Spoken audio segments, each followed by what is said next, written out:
Hello, everyone, and welcome to day one of HashiTalks Deploy. I'm very excited, because this is all about deploying things, because who knew pushing to production was so challenging?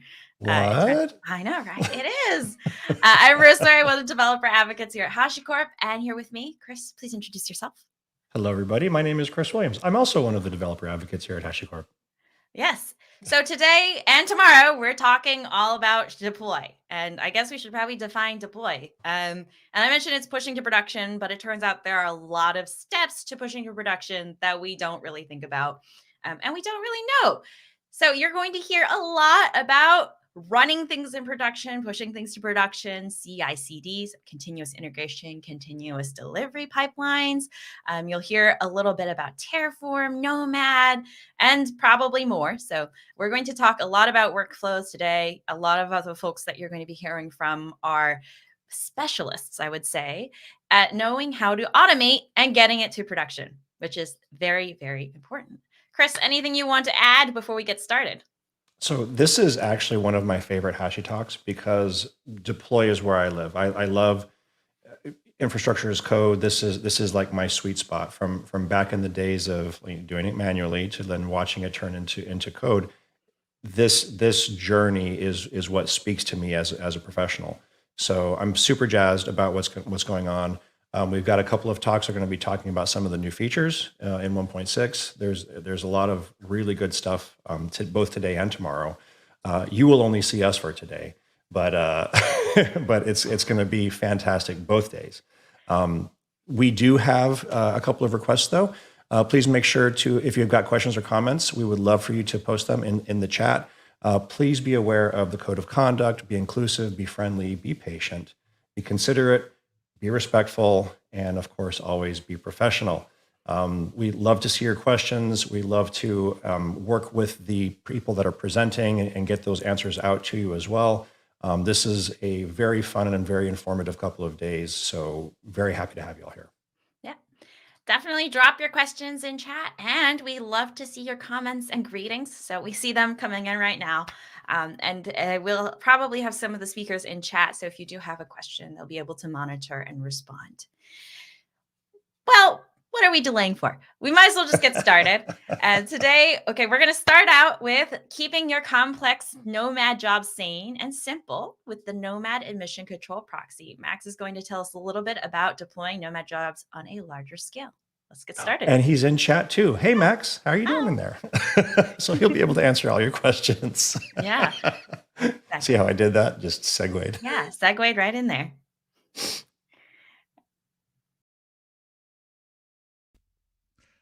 Hi, welcome to my talk, Keeping Your Complex Nomad Jobs Sane and Simple with the Nomad Admission Control Proxy.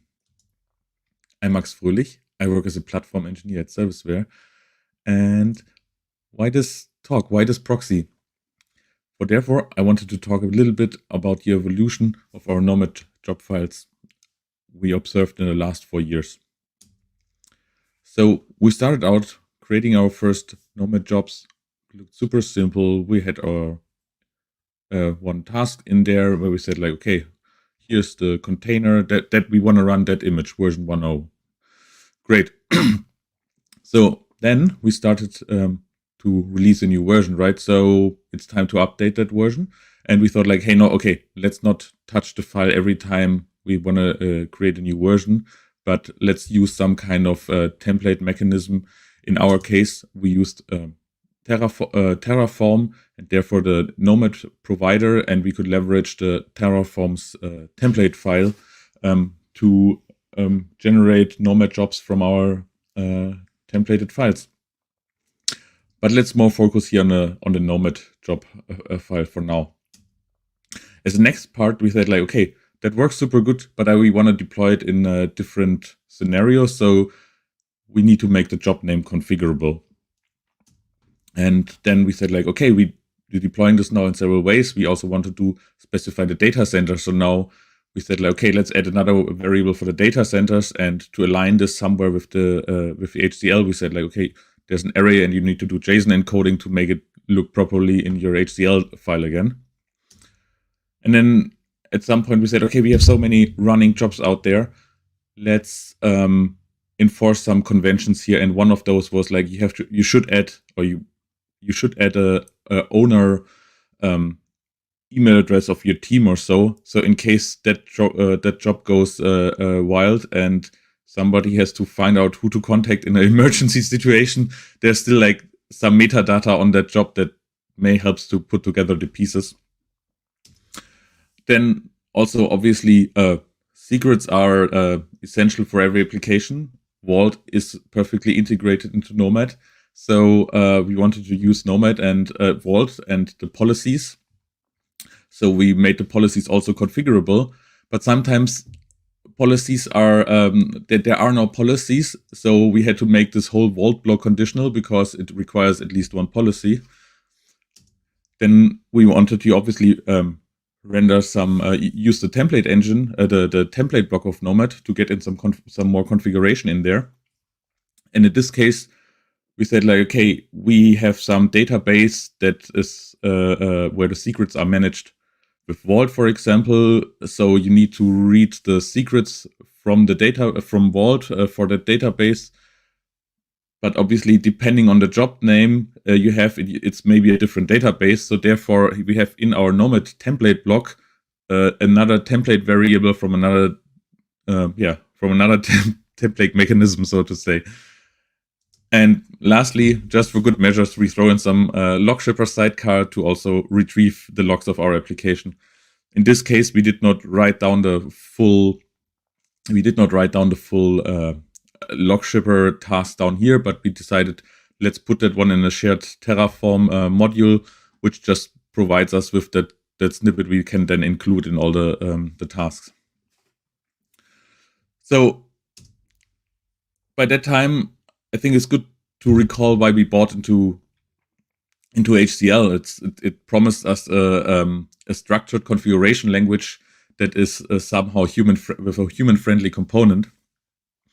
And looking back at the template we just saw, I would say there's only little humanity left in that template. And we could also like solve this maybe differently. If you look at Nomad Pack, this is another thing we could do, but I saw very similar things in there with that, were very similar to the things we did. We could also maybe leverage more of the HCL2's dynamic configuration blocks, but they don't work well together with certain Terraform aspects.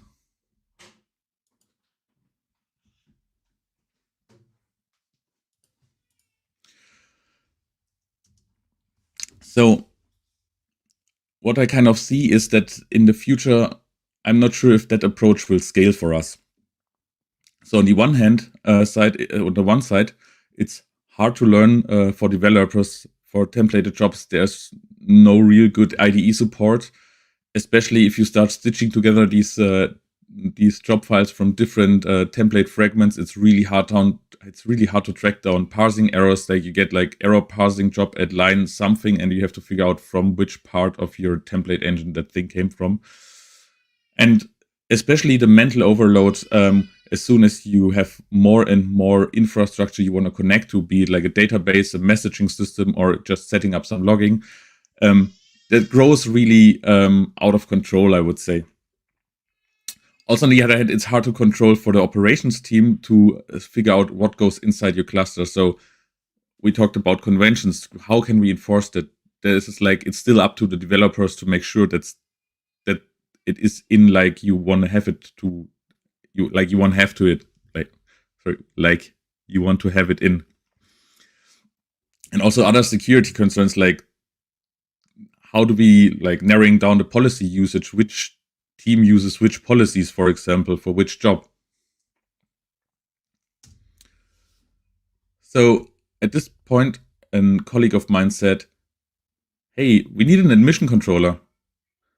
And I was like, yeah, sure. What's an admission controller?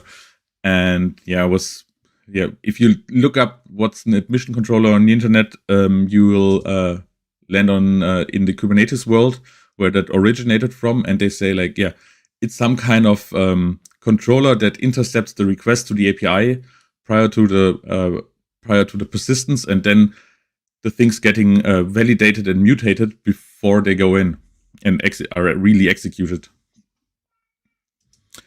So is there an admission controller for Nomad, I was wondering? And what I found is I was not the only one looking. There was one person requesting that feature, I think 5 years ago on Nomad, but sadly that issue was abandoned.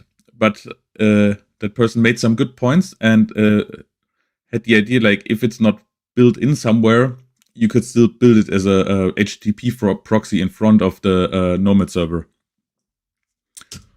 Also, 1 year later, I found out that there is a built-in admission controller for Nomad, but it's not configurable from the outside, so it's only for internal parts of the Nomad server. So, for example, if you use Console Connect inside Nomad, there are certain things mutated on your job before it's getting executed. But this was a good starter, actually. So I could say, hey, I'm taking those existing concepts and building them as an HTTP proxy in front of that. That meant I build a proxy, and this one especially intercepts the job-related calls, for example, Nomad Plan or Nomad Run, if you execute one of those. And then make the processing part in there configurable.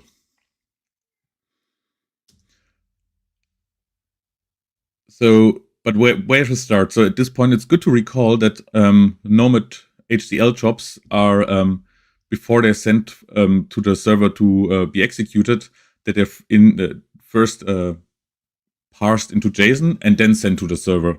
So that was a good starting point where you could say, like, okay, the proxy itself retrieves this kind of structure and then can either like forward it to other HTTP endpoints to get potential warnings, error, or mutations back. Or if you don't want to go like full microservice on your proxy, let's build in an open policy agent, and you can bundle the proxy with a set of OPA rules, and which are then taken internally by the proxy to validate and mutate things. When we talk about validation, it means like you get a list of warnings and errors back, and if an error occurs, you just deny the deployment, and when a warning happens, you just attach it to the response and prompt it to the user. For the mutation part, we mainly rely now on JSON patch operations, which are then taken to modify the originally submitted job. So how to look at it more in a code perspective? You either get back a list of errors in your from your processing part, from your validators, or a set of warnings. And for the mutation part, you get this JSON patch, which consists out of a list of operations, be it like add or remove or replace certain parts of your existing JSON document. So here you would see, for example, this operation would initially add a meta field to your document and then goes in there and adds a hello field with the value world into that meta field. So yeah, that is kind of how a JSON patch works. So to summarize it, how the admission controller works is you have a set of HTTP endpoints or OPA rules that are being called when a job is submitted, but they will provide you warnings, error, or JSON patch operations, which are then used to mutate and validate the job. And then if there are no errors, it gets forwarded to the Nomad API. Okay, sounds maybe very abstract, but let's dig into this with some examples. And for my demo scenario, I set up a little cluster, and in there is I want to deploy my app I was talking about in my initial examples. It's a basic Hello World Python app powered by FastRP. in the cluster itself, there's somewhere Vault, and Vault manages a Postgres cluster with databases in there, so credentials are somehow managed by Vault in here. If you want to see logging, we just stick with some cloud provider here, in this case, Grafana Cloud for the log aggregation. And our Nomad API or Nomad server is behind the admission control proxy.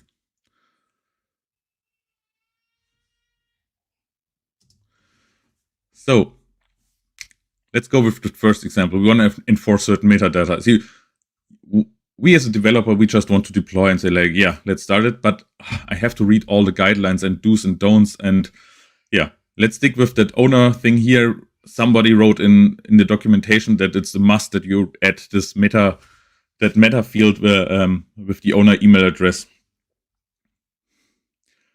But wouldn't it be just nicer if we can deploy it and the server just prompts us and gives us some hints what we might have missed? So for my demo, I set up this my app Nomad job file. You can see it consists out of one group with one task inside, which runs this my app image and exposes a port 8000. Let's have a very short look into that application itself. It consists out of two endpoints. One is which generates a greeting and generates a message and just returns that message to the user. And it also is going to insert that message into the database. And then there's another endpoint /greetings where I'm just fetching all the greetings I persisted yet in the database and just return those to the user. So let's deploy this application right now.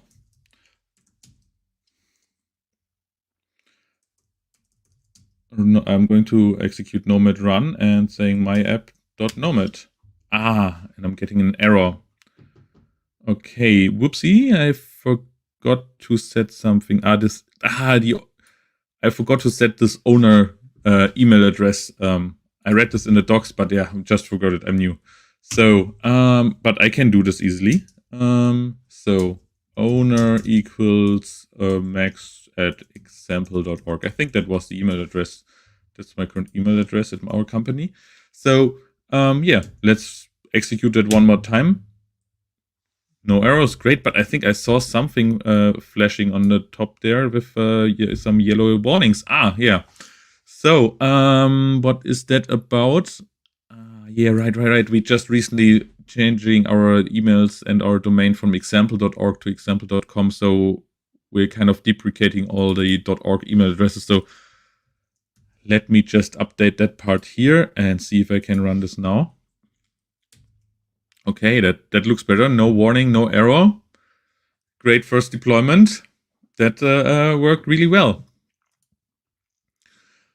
So what happened here? We defined these OPA rules in our proxy, where we say like, hey, okay, the list of arrows you can produce will contain this whoopsie, you forgot to set the owner. If there is no owner on the meta block, the input part here reflects the Nomad job that is used for the evaluation here.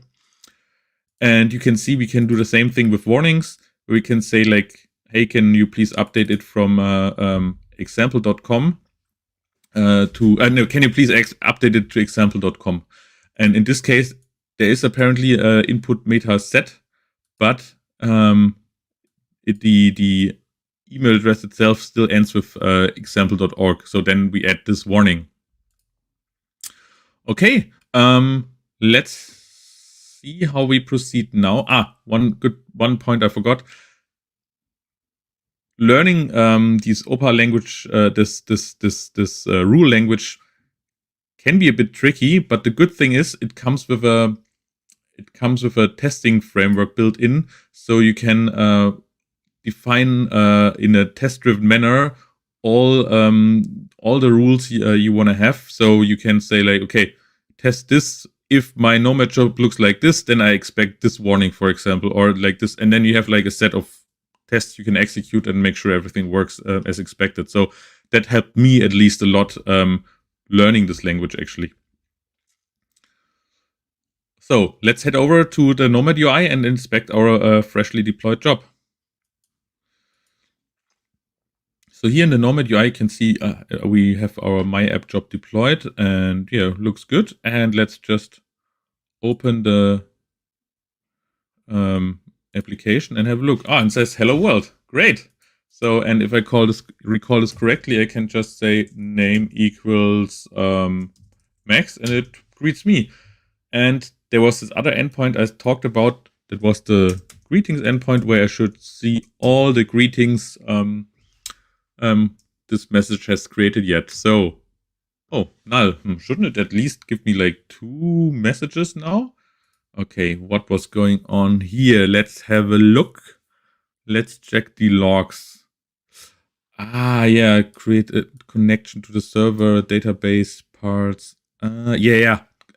I forgot. I completely forgot to add the database connection parts into my Nomad job. So my application is not able to talk to the database apparently. Okay, let's fix this. So yeah, I need database access. So let's ask Ops or the platform team, how do I connect to the database? And they will tell me, yeah, that's super simple. You just need to add the your job related policy, Vault policy to your job. Then you can retrieve username and password from Vault. The address for the database cluster itself, you can do this via service discovery. And your database name will be something like your job name. Great. Okay. So if I recall this correctly, I first have to set my Vault policy according to my job name. So it's my app DB access. Then I'm going to have to go in there and put read the credentials from from Vault for my database. The host and port, I can retrieve this from the Nomad service discovery. And lastly, I have to just set which database I'm going to use. And yeah, I have to remember that in this case, my job has a minus in. It's my minus app, and but the database only works with underscores, so it's my underscore app. So yeah, will work. But isn't there an easier way? So sure, with the Nomad admission control proxy, we can bake in a rule that maybe just mutates your job and just injects all the required database access parts you need. So since our application just uses the native Postgres client called libpq, we just say hey, Postgres libpq, and let's see if that works for us. So back to our my app Nomad job file. Let's go to the main task and set meta, and let's in this case say Postgres equals libpq, and let's see if we can execute that one. Okay, no errors. That looks promising. It's still deploying. Let's head over to the Nomad UI. So I see here in the Nomad UI, there's my application. It just has been redeployed apparently. Okay, let's have a short look at the logs. Okay, great. There are no errors inside my logs. That is already a good thing, right? But let's double check it. I'm going to into my application and bash in here, and I'm going to just check if there is any Postgres related environment variable sets. So I'm just going to say and grab the PG parts which my application requires. Oh, not this one, but this one. So you see PG port, PG password, everything is there, and that looks like it has been generated from from Vault and somehow injected into my application. And also I see the host in there, and yeah, my app is also there with the underscore. Perfect. So let's try out our application. So one here, and let's open that one again. it says hello world, great. And if I say like name database, it says like hello database, okay. So greetings, what's in there? It says hello world, hello database. Apparently persisting is happening, my application works, and I just did this with like a very little annotation in my meta block. Great, but how did this actually work? For this, let's have a look at this Postgres rule I baked into my proxy in this case, or I configured into my proxy. In this case, we're not producing any errors or warnings, but we are producing a patch. And a patch consists out of a list of operations. And let's have a short look at those operations. So my very first operation was like, okay, if there is no vault block set on my task, the G and the T here is like a iterating variable, which helps me to find out, go through all the task groups and all the tasks itself. And if I find one task in there that hasn't that has Postgres set but doesn't have the vault block set, my patch will contain an operation that makes sure there is no the vault block set in my application with an empty policy array. So in the next step, I'm going to look for this still for this task and add another operation where I say like, okay, if you require this, I'm going to add this policy. I'm going to append in the policies block a policy, and that's apparently prefixed here with my job name. So it's job name minus db access. Cool. And last, then I'm going to, for the templates block, I'm going to do the same thing. If I find one that requires Postgres, I'm just making sure it has at least a templates block. So if no templates are there, I'm going to add an empty array of templates. And lastly, I'm going to append in this templates block a Postgres env file. I'm going to set the environment variables to true, and I'm going to add this Nomad template block inside my application. So the Nomad template block application looks in this case, if I set it to libpq,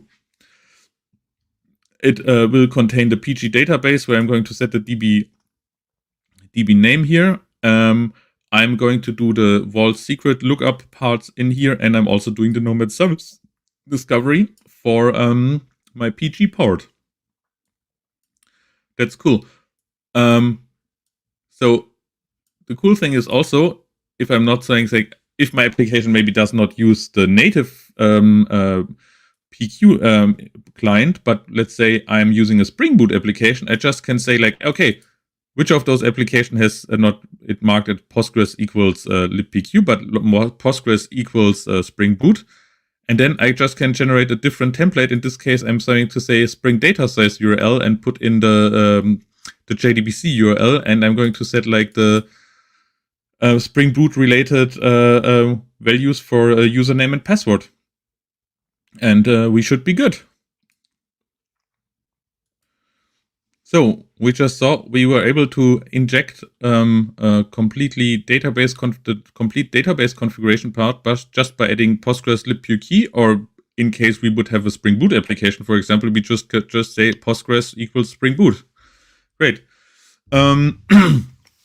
This is one thing, but yeah, tracking down errors in your application is usually hard. So you have to figure out like, okay, which application just crashed, find out the logs if they not have been yet already like removed. And so usually what you do is you have somewhere a logging aggregation where all your logs are stored, and you can retrieve them later. So yeah, let's set this part up. And yeah, how do I like ship my logs? And the operations team will say, yeah, no problem. You just have to add a Grafana agent as a sidecar. You can retrieve the credentials for the cloud to ship your logs then from a Nomad variable. And you don't forget to also set your task to a leader task in Nomad. So like the sidecar can collect all the logs even if your application crashes. So how would this look in Nomad? Yeah, I have to add this leader in part here in my main task, and then also just attach this whole task in here.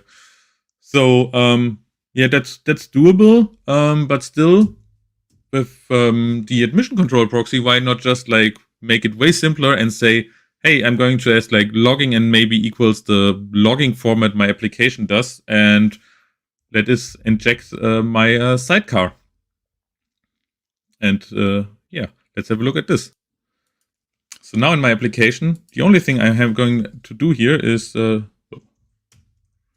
I'm going to say logging equals Python minus default, and going to re-execute that thing again. And no errors so far. So let's head over to the Nomad UI.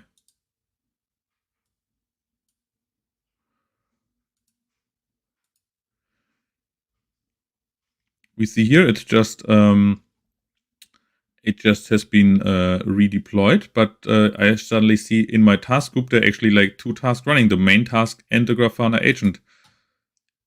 If I look at the definition of my job, I still see like only the basics I submitted, but if I would look at the full definition in the JSON version, I'm going to find a Grafana agent inside my task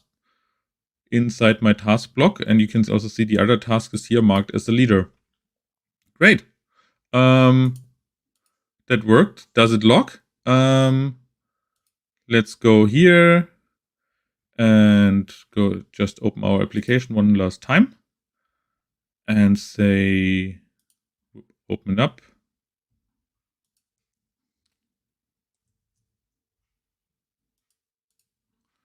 It says hello world, and I'm going to say name HashiTalk friends. And let's head over to Grafana. Refresh that here. And in the last 15 minutes, we got our HashiTalk friends log. Great, cool, that worked. Nice. I'm going to skip over the rule here I'm added, but it looks very similar to the Postgres part. But I hope I could give you a good idea that it's super simple to validate your jobs and also just like modify them and add like common things you will repeat through several different kind of Nomad jobs you have.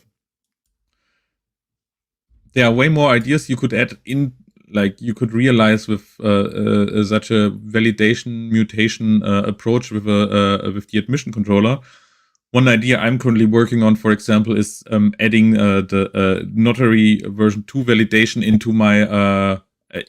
into my deployment process. So I have like DevSecOps parts in my Nomad deployments.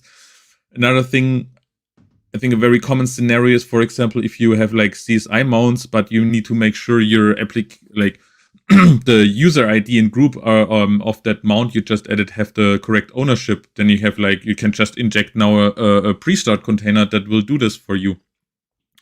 Also, another thing that's easily doable is if you have like an application that cannot authenticate, that doesn't have a authentication layer in front of it, you can just like inject the OAuth proxy sidecar, for example, and like include your application, your unsecured application in your single sign-on ecosystem. Yeah, so to summarize it, this proxy allows you to shift problems away from the developers board to the platform and operations team. So you don't need to overburden your developers with a lot of boilerplate things. They have to repeat throughout every job. And also, you can better secure what goes in and make sure that nobody, like the freedom you give your developers are still like checked before they actually go inside your cluster. I think you can do cool things with it, but yeah, overusing, I guess the mutation may also feel like weird magic. Obviously, there are still like templates block in there, but you just shifted them to the operations team. Learning this rule language is not it's not simple. I'd say it took me some time to learn. But try it out. I had a lot of fun building this project.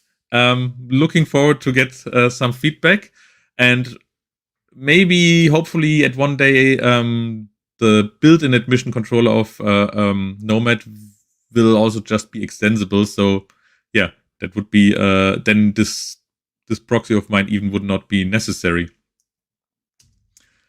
Yeah, thank you for watching. Check out the repository and enjoy the rest of the talks.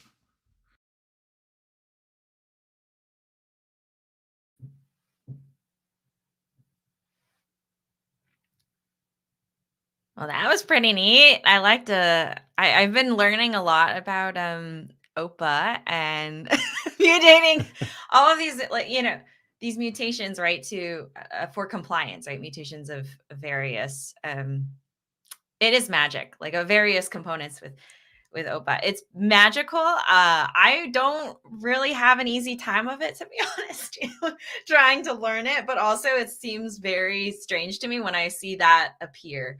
So I too also have some struggles with it, but that's just me learning it. What about you, Chris? Yeah, as a Nomad newbie, I can super appreciate a presentation like this where Max starts off with, how things happened in the past and how we're doing things now. And as I'm going through my learning process, talks like this are amazing for me. I do have one point of contention though. As a Greek person, I feel that everybody should OPA. It's okay, never mind. That was a bad joke. That's a terrible joke. Thank you. Yay. That was terrible. First dad joke of HashiTalks. Go, Chris. 1 point me. No, that was terrible. Oh, no. Oh, no. Don't judge me. Don't judge me, Rosemary. No, just no. I think someone requested the GitHub address. The GitHub is Max's GitHub. I don't really know which one it is, but I think it was NACP was the suffix, or was the name of it. Oh, here we go. Okay, let me post it in the chat. It would be a little bit easier for everybody because someone posted, I think it's this one. Yeah, there we go. Nomad admission control proxy. I like it. Nice. Okay, there we are. Good deal. Okay, we have many, many more talks, so we shall continue. All right, so up next, we have Neil Shah, and he is going to talk about how to implement automated deployment pipelines in your DevOps projects. This is going to be something near and dear to me, so I will be paying attention closely.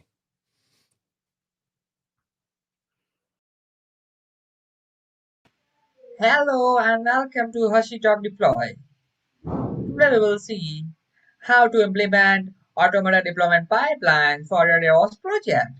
And moreover, we will see how HashiCorp products or tools help to make the automated deployment pipelines.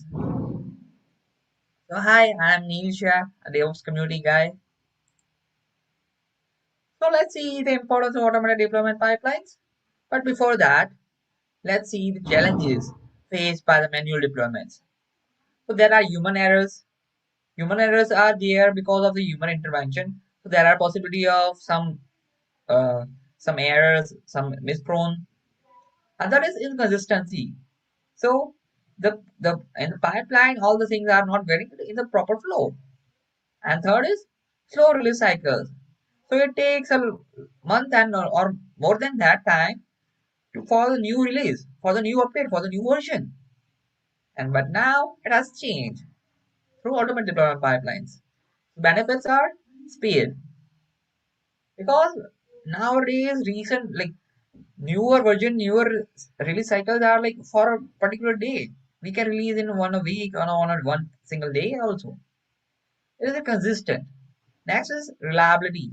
So the human intervention is reduced, so there are lesser chances of having errors. Another is collaboration, because for making automated pipeline, everyone is needed here. From DevOps team, from platform ops team, from SR team, from a monitoring team, all are needed, and it will help you to collab them. So let's build a deployment pipeline. For that, what we use is we will use Terraform, IAC. What are the benefits of Terraform using here? Is we can replicate the code across different environments. We can store the version of the changes. Other is Terraform is a cloud agnostic, as we all know. So we can have multiple cloud support. We can have a database on Azure, something on some other services on AWS, some other services on GCP, and we can collab that and bundle up that. So it's just a simple example of Terraform. So it's written in HCL, as we all know, and it's a simple core for spinning up the AWS instance. So let's see the example where Terraform is used to intervene between the Azure DevOps and with the AWS S3. So you can see it's a simple example of that. So we are pushing the code from GitHub through to Azure, and we are spinning the S3 bucket there after the intervention of Terraform. So continuous integration with Vault. Now, on the deployment pipeline, let's come to continuous integration. And there we will be using two different tools of HashiCorp, Vault, and Console. But let's see why continuous integration is important. So continuous integration is a crucial practice in DevOps because it's necessary to merge code frequently. But what is the use of CI is to detect and address issues early in the development, so it won't get in the other line. It won't get in the production. So for that, Vault is helpful here. Why? Vault is securing secrets. Vault ensures that these secrets are secure access SEA process wherever needed, and what such information they are storing API keys, passwords, certificates, many more credentials, and just providing the minimal to the needed in the CI. So it is securing, making another layer for security there. How console is helping in the CI portion. So for CI, we need many application, many intervention between different cloud services. So CI console will help out and will manage dynamic configurations. It will help out in networking with the other different services. So in CI, the two different products, Vault and Console, are really good, which are helping out to excel our product. Now let's go to continuous deployment with Nomad. And everyone is curious why Nomad. So Nomad automates deployment and scaling application. It provides a dynamic and efficient environment for deploying new releases seamlessly. Why is it seamlessly? If the people who had used Nomad won't switch to anything because they knew how seamless it is. Because we can dynamically schedule and orchestrate. So what is meaning or orchestration is building a container and shipping it out there, such as application. So its core its core strengths are to orchestrate the application deployments. It just allocates the resource needed on the application requirement, and it optimizes the infrastructure and enhance the CI/CD pipeline and majorly CED. Other is deploying application with Nomad. So it will just allocate the some amount of resources which are extremely needed. It will also manage the dependency. It will also scale the application as per the need. And other is it will help in deployment process, reducing manual intervention and minimizing risk of errors. And obviously, as it has removed the manual intervention, the risk of errors will be less. Benefits of Nomad: efficient resource utilization, simplified scaling, resilient deployments, obviously, as we discussed this. So, when we go for doing this, there are some challenges because uh, yeah, we can do this, but yeah, there are some challenges that I am just telling you to be aware that this could be there. But yeah, you can do this. So for initial learning new tools, it is a different thing. It may take some time. Managing infrastructure drift. So when using ISC, you need to learn this and implement it properly with configuring different cloud services, cloud providers, ensuring consistent tool across teams. So yeah, using the proper tool in every scenario is a good thing. So yeah, you need to configure first like which tool you will be using there. Next is considering for scaling. Obviously, when we go for making a CI/CD, we will obviously do it in a time future. We will always try to scale it and always try to make it efficient. So yeah, so we will design this for scalability and performance. Next is implement proper monitoring and alerting. And monitoring and alerting also important. We will cover this in the next slides. But yeah, why it is necessary, we will cover this. And regularly review and update the pipeline because in like and at some interval we need to update the pipeline if something has occurred, if something is monitored, something has get alert or something. So yeah, we need to regularly update and regularly have the feedback from the for the pipeline from some experts also. We can also do that. Yeah, monitoring and logging. So why monitoring?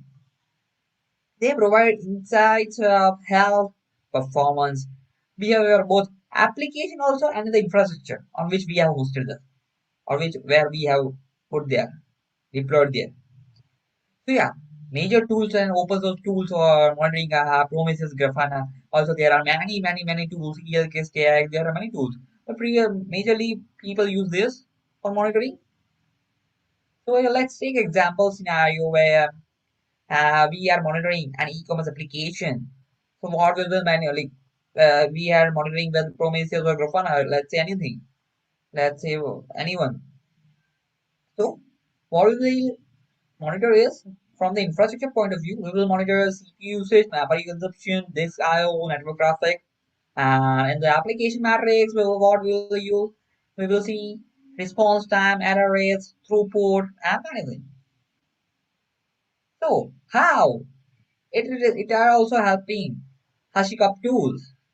So when we configure Prometheus, we can configure monitor the Nomad job status, ensuring the application is running properly.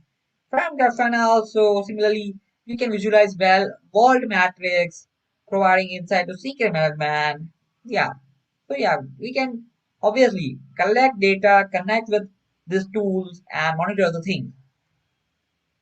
Next is in this automated deployment pipeline. Next is security considerations. Obviously, when we are making this, there are chances of errors, so there are chances of data breakage, security breakage. So, security consideration is also a point where we need to focus. So, HashiCorp Vault plays a central role in securing sensitive information. It provide features like dynamic secrets, encryption, identity integration. So let's take an example. Imagine an organization deploying a microservice architecture. So HashiCorp may be using dynamic secret for that. Short-lived because dynamic secret are short-lived. It will change, so it will provide a layer of security over there. Other is encryption, providing the sensitive data there only. Other is identity integration. So it will see the person who is accessing the resource is the proper one, is having the proper access. I'll suggest some security best practices to regularly rotate secrets. We can do this through the secret engine, token engine. Other is implement least privilege access. We should always provide the limited amount of access to the person needed. Next is monitor and audit vault usages. Obviously, when we are monitoring the CIC pipeline, also we need to monitor vault usage because so if the vault will be down, we don't know. then what will then the security layer will be down. And there are chances of data leakage, data breakage, security breakage. So let's take a simple example where all the HashiCorp tools are used. Let's start from right. We will start writing code, then tails, back, and provision, deploy, monitor. So we are using this. We have mostly used HashiCorp, most of the HashiCorp tools like Vagrant, Packer, Terraform, Nomad, Console, Vault. So all the tools are helping out somewhere. But majorly I will see Nomad, Console, Vault, Terraform are majorly helpful to make the automated deployment pipelines. So deploy faster, fail less, innovate, and more. If you have any questions, you can definitely connect with me. And figuring out like how to implement the deployment pipeline automate is continuous integration, continuous deployment, and monitoring, security, and then you can deploy in an automatic way. Thank you.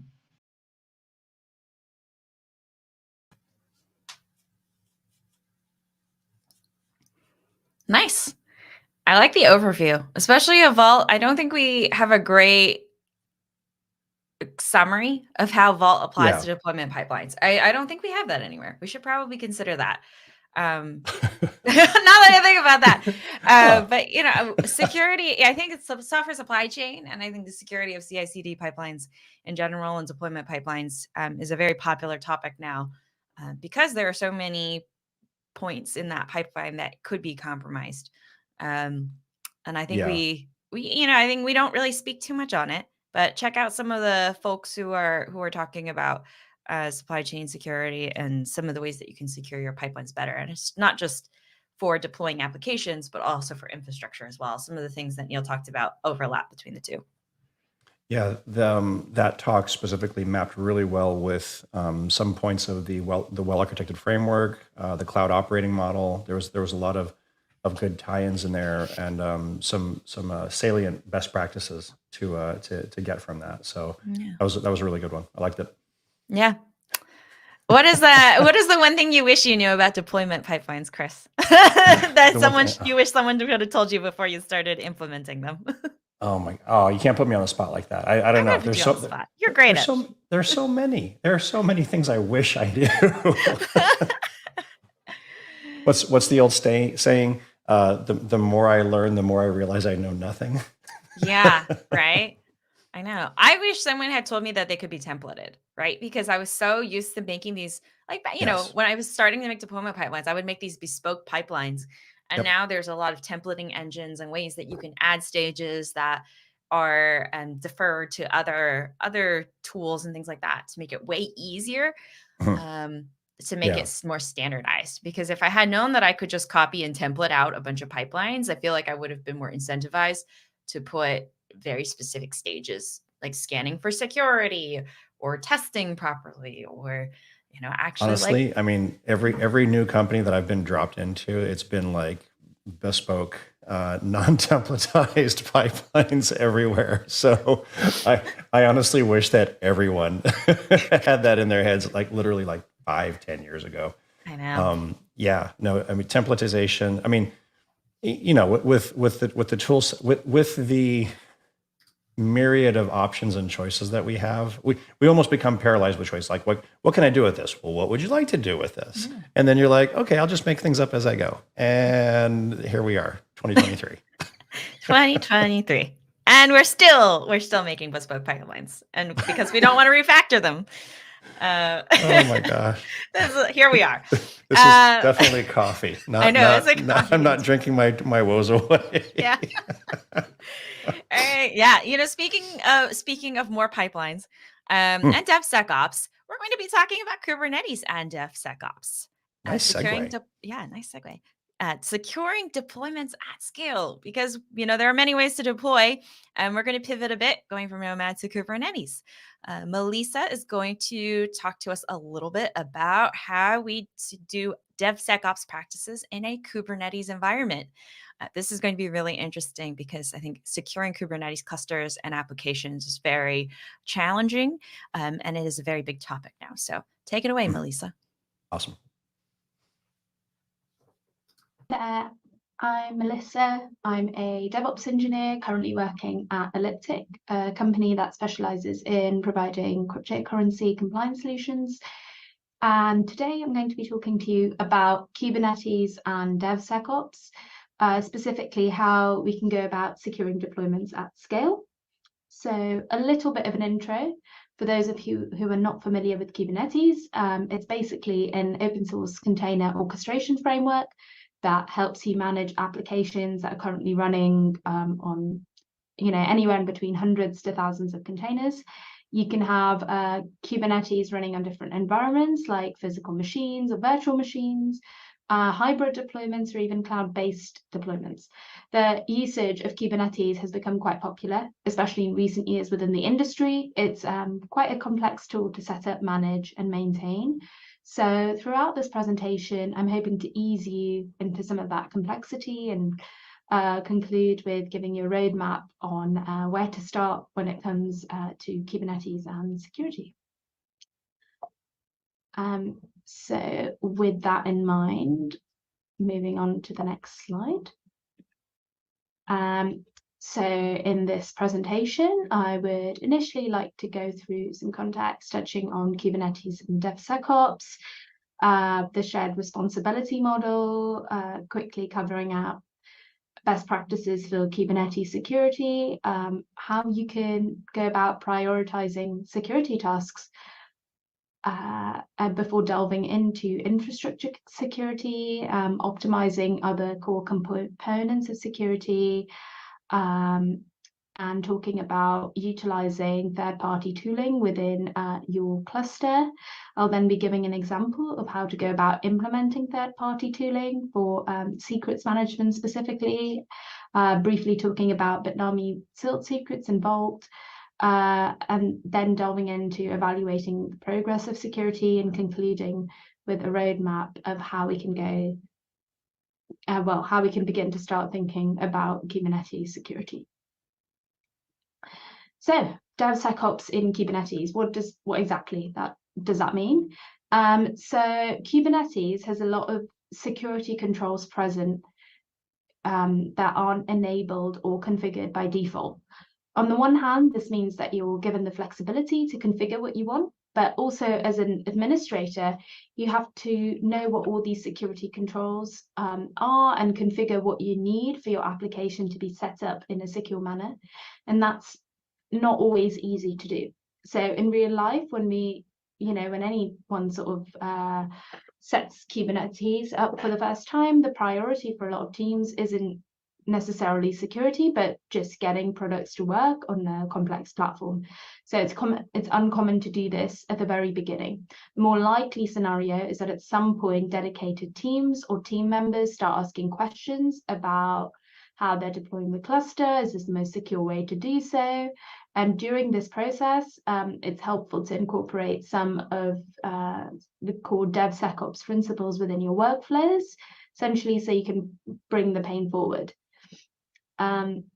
One of these principles is to shift left, which basically means trying to bring security into the development process as early as possible to minimize the risk of insecure workloads running in production. And another process is another principle is cohesive culture and collaboration. So this means that teams work together throughout the development process to identify and address security issues, rather than working in silos or having just 1 to 2 people responsible for the security of the cluster. From our experience, adopting both of these principles makes security more simple and effective to implement over the long term. Before we delve into best practices in the next slide, I just wanted to clarify 2 things. So at Elliptic, we run our workloads on AWS EKS. So the primary source of best practice recommendations for us has been the official AWS documentation, and it's not something that we've developed from scratch, so to say. Although I have expounded on the definition of some of these best practices based on guides written by the CNCF Foundation and your official Kubernetes documentation. Security and compliance are also considered shared responsibilities when using a managed service like EKS. So generally speaking, AWS is responsible for the security of the cloud, whereas the customer, aka Elliptic, is responsible for security in the cloud. So in the following slides, when I talk about best practices, I will be referring to security within the data plane in EKS and not the control plane. So just for your clarity here, that refers to the blue bits of the diagram on the slide and not necessarily the orange bits. Ooh. So what exactly are the best practices for Kubernetes security? I have distilled the core of these best practice recommendations into 9 key themes, which are auditing and logging to enable effective, so essentially enabling effective logging to detect unusual or suspicious behavior, either at like a user level or an infrastructure level. You then have infrastructure security. So this is more focused on securing your worker nodes and subsequently the operating system of your underlying containers. The third theme is centered around network security, and this is just making sure that the communication within and to your Kubernetes cluster is secure. You then have secrets and data encryption. So this is more centered around how to make sure you store, encrypt, and rotate secrets in a more secure way.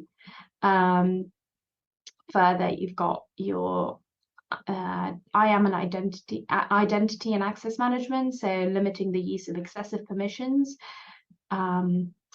Image security, so ensuring that the images that your containers are running are lightweight and securely stored. Then have pod security, so you're limiting the processes in the pod from accessing the underlying container host. And finally, you've got compliance, so just putting in place processes to ensure that all of the changes above are regularly reviewed and enforced. Finally, incident response, so when again having a process in place to ensure that we're able to quickly resolve any issues that are identified. So at this point, you might be thinking, hey, this all sounds good in theory, but what do I implement first? So the truth is, for each theme that I've touched on in the previous slide, there are at least 5 security tasks, normally more associated with that. So it's really easy to get overwhelmed with the amount of information. And what I found worked for us within the team was to start grouping each of the items into the checklist into an impact effort matrix. And what we found was items relating to infrastructure security had the highest potential for impact in terms of security breach, but they didn't require as much effort to implement compared to some other items on the list.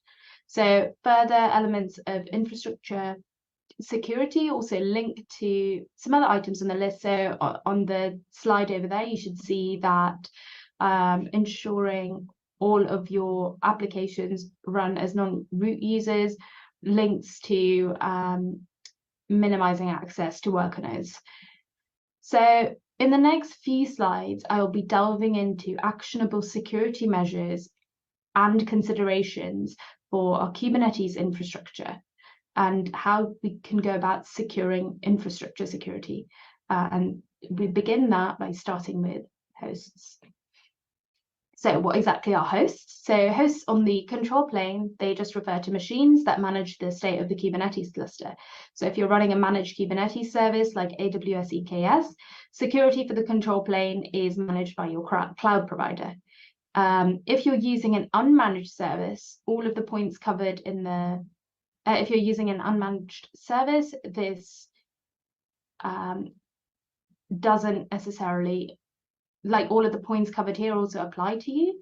And in addition to this, security into the control plane should be enhanced by like securing your API server. So using like TLS certificates and use that for communication between your Kubernetes API server and clients, like your application. And you should also always obtain certificates from a trusted certificate authority provider, have a process in place for regularly renewing certificates and ensuring that they're appropriately rotated. You should also enforce network security. By that, I mean, use firewalls and network policies to control access to the cluster. Again, using a managed service like AWS EKS does that. So to some extent, you can further enhance it by making your cluster endpoint private. Doing regular security audits. Again, if using a managed cloud provider service, you may not have direct control over the underlying infrastructure of the control plane, but you should still review the security configurations and settings exposed to you by the cloud provider and should implement monitoring solutions in case the control plane goes down. Finally, disaster recovery planning, because the underlying infrastructure of the control plane is managed, there isn't anything you can physically do to back up components, but you should engage with your provider to understand, service level agreements and how often to recover cluster, and even go so far as to regularly test recovery features to ensure that everything works as expected. In the next slide, I'll be looking into how to go about securing containers. So in the context of Kubernetes, host security typically refers to measures taken to secure the underlying infrastructure where the Kubernetes nodes are running. In the slide, we'll specifically be looking at how to secure hosts in the data plane. So hosts in the data plane just refers to physical or virtual machines that are running on your application workloads. So it's shown in the diagram on the left-hand side. Security for the host over here, in this case, host in the data plane, is maintained by regular updates and patching of the underlying OS. So your OS, also known as your operating system, is a software that manages your computer hardware, and it includes like loads of components like your kernel, system libraries, utilities, etc. So examples of operating systems include, Linux distributions like Ubuntu, CentOS, Red Hat, and Windows Server. You need to ensure that the underlying host is regularly updated and patched to address known vulnerabilities. If you're using a managed Kubernetes service like AWS EKS, you could have the option to use what's known as a managed host, which means that the updates and patches are automatically done by the cloud vendor on your behalf. But obviously, the trade-off here is you have less control over the underlying host. Your operating system should also be sufficiently hardened. By that, I mean you disable any unnecessary daemons and services like print services or FTP servers or any other services that may not be essential for the operation of your workload. And by doing that, you're reducing the avenues for attackers to exploit vulnerabilities. Another element is hardening the operating system. And hardening the operating system is implementing host-level firewalls to control incoming and outgoing traffic. So in practice, this means you only allow the necessary traffic on ports used by a web application and block any unused ports. The next element of security is limiting user access to the underlying host. By that, I mean ensuring that host machines can only be accessed via SSH keys and only select users can access host machines. So implementing RBAC for them is pretty important. And also implementing container runtime security. By this, I mean choosing a container runtime that supports security features like AppArmor or Selinux. Both of these security frameworks provide mandatory access control mechanisms, allowing you to define fine-grained security policies for processes, including those running inside containers. And finally, it's encouraged to implement host-level monitoring for activities like file processes, change in network policies, and then set up alerts so that you can monitor any suspicious activities at this level. In the next slide, I will be looking into how to go about securing hosts on the control plane. And not the control plane, sorry. I'll be looking at how to go about securing hosts at a container level. So, containers, what are they? Containers are essentially executable software packages that include everything needed to run your software. So every pod in Kubernetes contains one or more containers. So in a nutshell, your applications are running inside of containers themselves. Security for containers should be enforced by securing base images. So the images that are used to build containers should be obtained from trusted sources. The attack surface on containers should be minimized by using like really minimal base images and only installing necessary dependencies. You can secure these images by enforcing image scanning to identify and remediate vulnerabilities. And these images should also enforce least privilege by ensuring all containers run as non-root users. And you should also drop unnecessary capabilities from container services. The integrity of container images could also be enforced by ensuring that all container images in use by your application are signed. Finally, at a pod level, you can also set resource constraints to prevent resource exhaustion attacks. Now that we've looked at how to enforce infrastructure security at depth, I want to delve into other Kubernetes security components. In this slide, I want to touch on optimizing two other main components of security. So let's say, in spite of the security measures in place, you do end up running an insecure container due to human error. That one insecure container should not affect the security in that cluster. To ensure that's the case, it's important to secure the Kubernetes cluster at a network level. So by default, when we deploy a container as a pod in Kubernetes, every pod can communicate with another pod on any port. If someone gets access to one of these pods, then they'll be able to talk to any of the other pods without any problems. The security best practice is to limit that and make sure that inter-pod communication is set to the minimum required. So for example, the backend application can talk to the database, but the front end shouldn't be able to talk directly to the database. You can configure this in Kubernetes using network policies. So you can think of them as basically another firewall for Kubernetes. Another aspect of network security is the service mesh. Service mesh is basically a technology that makes it possible for microservice components to talk to each other. In that way, you don't have to put like communication logic inside an application component. It has a bunch of features it can add, which are MTLS. So the service mesh takes care of generating the certificate, distributing them to the relevant microservice app, etc. And you can also configure communication rules on your service mesh, which are similar to network policies, and they let you define which microservice can communicate with each other, and can also secure communication going outside to the cluster. Service mesh is basically a larger abstraction of network policies. So instead of compiling multiple network policies, you can just abstract this away and configure all the traffic rules, including, your cert generation, into one file. I would also recommend using service mesh when you have lots of microservices running in Kubernetes. And it's especially effective for that. Another aspect of security that is important to talk about is how to go about managing sensitive data. There are, of course, like general rules you can use, like not hard coding secrets in Git repos, not baking secrets into images.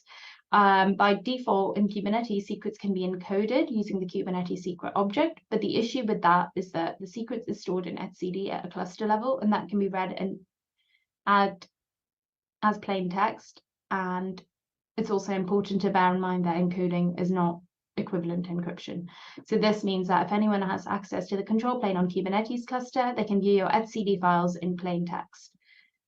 We can, of course, choose to encrypt secrets and store it in etcd via an encryption key, but a lot of organizations opt to use an external secrets management tool like Vault, which has very good integration with Kubernetes, or alternatively, you can also opt to choose secrets management tools from cloud providers.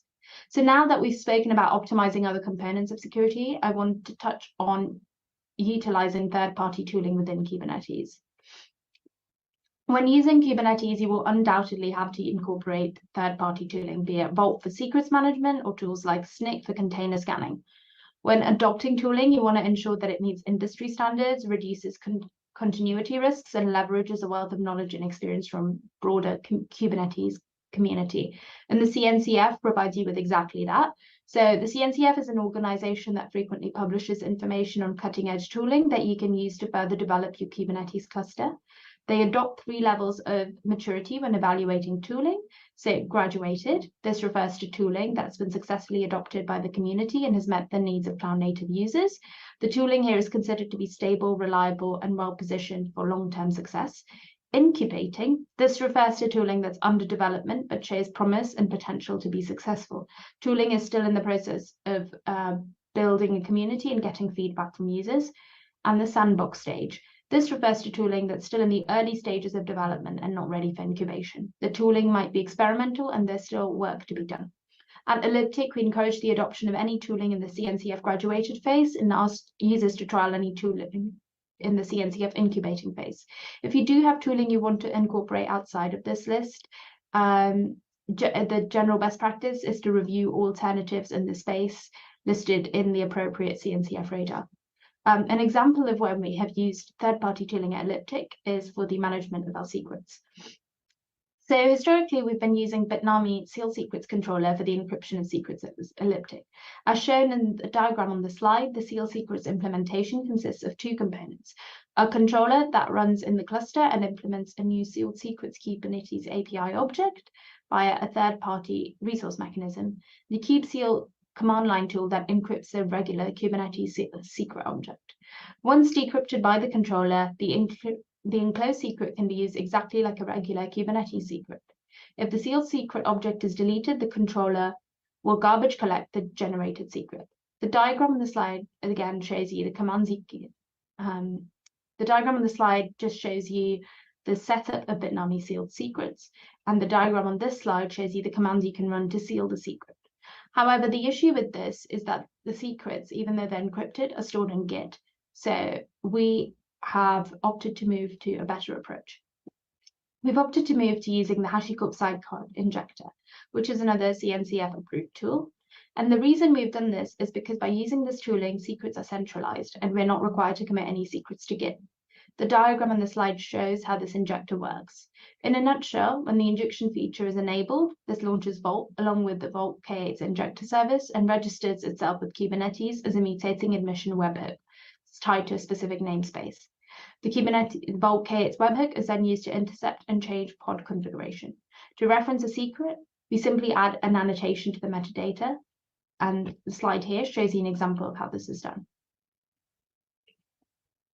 Now that we've looked at how third-party tooling can be used to enhance security, I wanted to touch on how we can go about evaluating the progress of our security landscape. There are a multitude of frameworks that you can use to evaluate the status of Kubernetes, and I'm going to highlight the most popular ones here. So we have your CIS, also known as the Center for Internet Security, has been working closely with the IT community since 2000 and publishing security benchmarks and best practices. You can use tooling, specifically KubeBench, to evaluate how well your cluster does against the CIS benchmark. Next, you've got your Mitra attack framework. This forms a foundation for an organization's threat model by simulating adversary behavior and mitigation practices. You can evaluate your cluster against this framework by running tooling like Kubescape. And finally, you've got NIST, also known as the National Institute of Standards and Technology, and they often publish a risk management framework for containers and containerized environments. Much like CIS, you are assigned a security score and you can evaluate the security of your cluster by running, again, Kubescape by Armor. Outside of this, to enforce best practices, you can also run tools like OPA, Kavano, and Confest to write custom rules based on best practice requirements that will stop and or alert risky behaviors from occurring. So, such as you get alerted when an app has launched, when the container is running as root. So to summarize, these are the steps that you need to take to secure your deployments at scale, Kubernetes. So first, you familiarize yourself with best practices for security. This will depend on whether you're running Kubernetes on-prem, on the cloud, or have a hybrid setup. Prioritize the most impactful changes that also require the least effort to implement. So in our case, it was infrastructure security, network security, and secrets management. Selectively utilize third-party tooling. CNCF is a good place to start, but don't be afraid to adapt as per your requirements. Finally, have in place guardrails to regularly evaluate security posture and enforce compliance. And that is the end of the talk.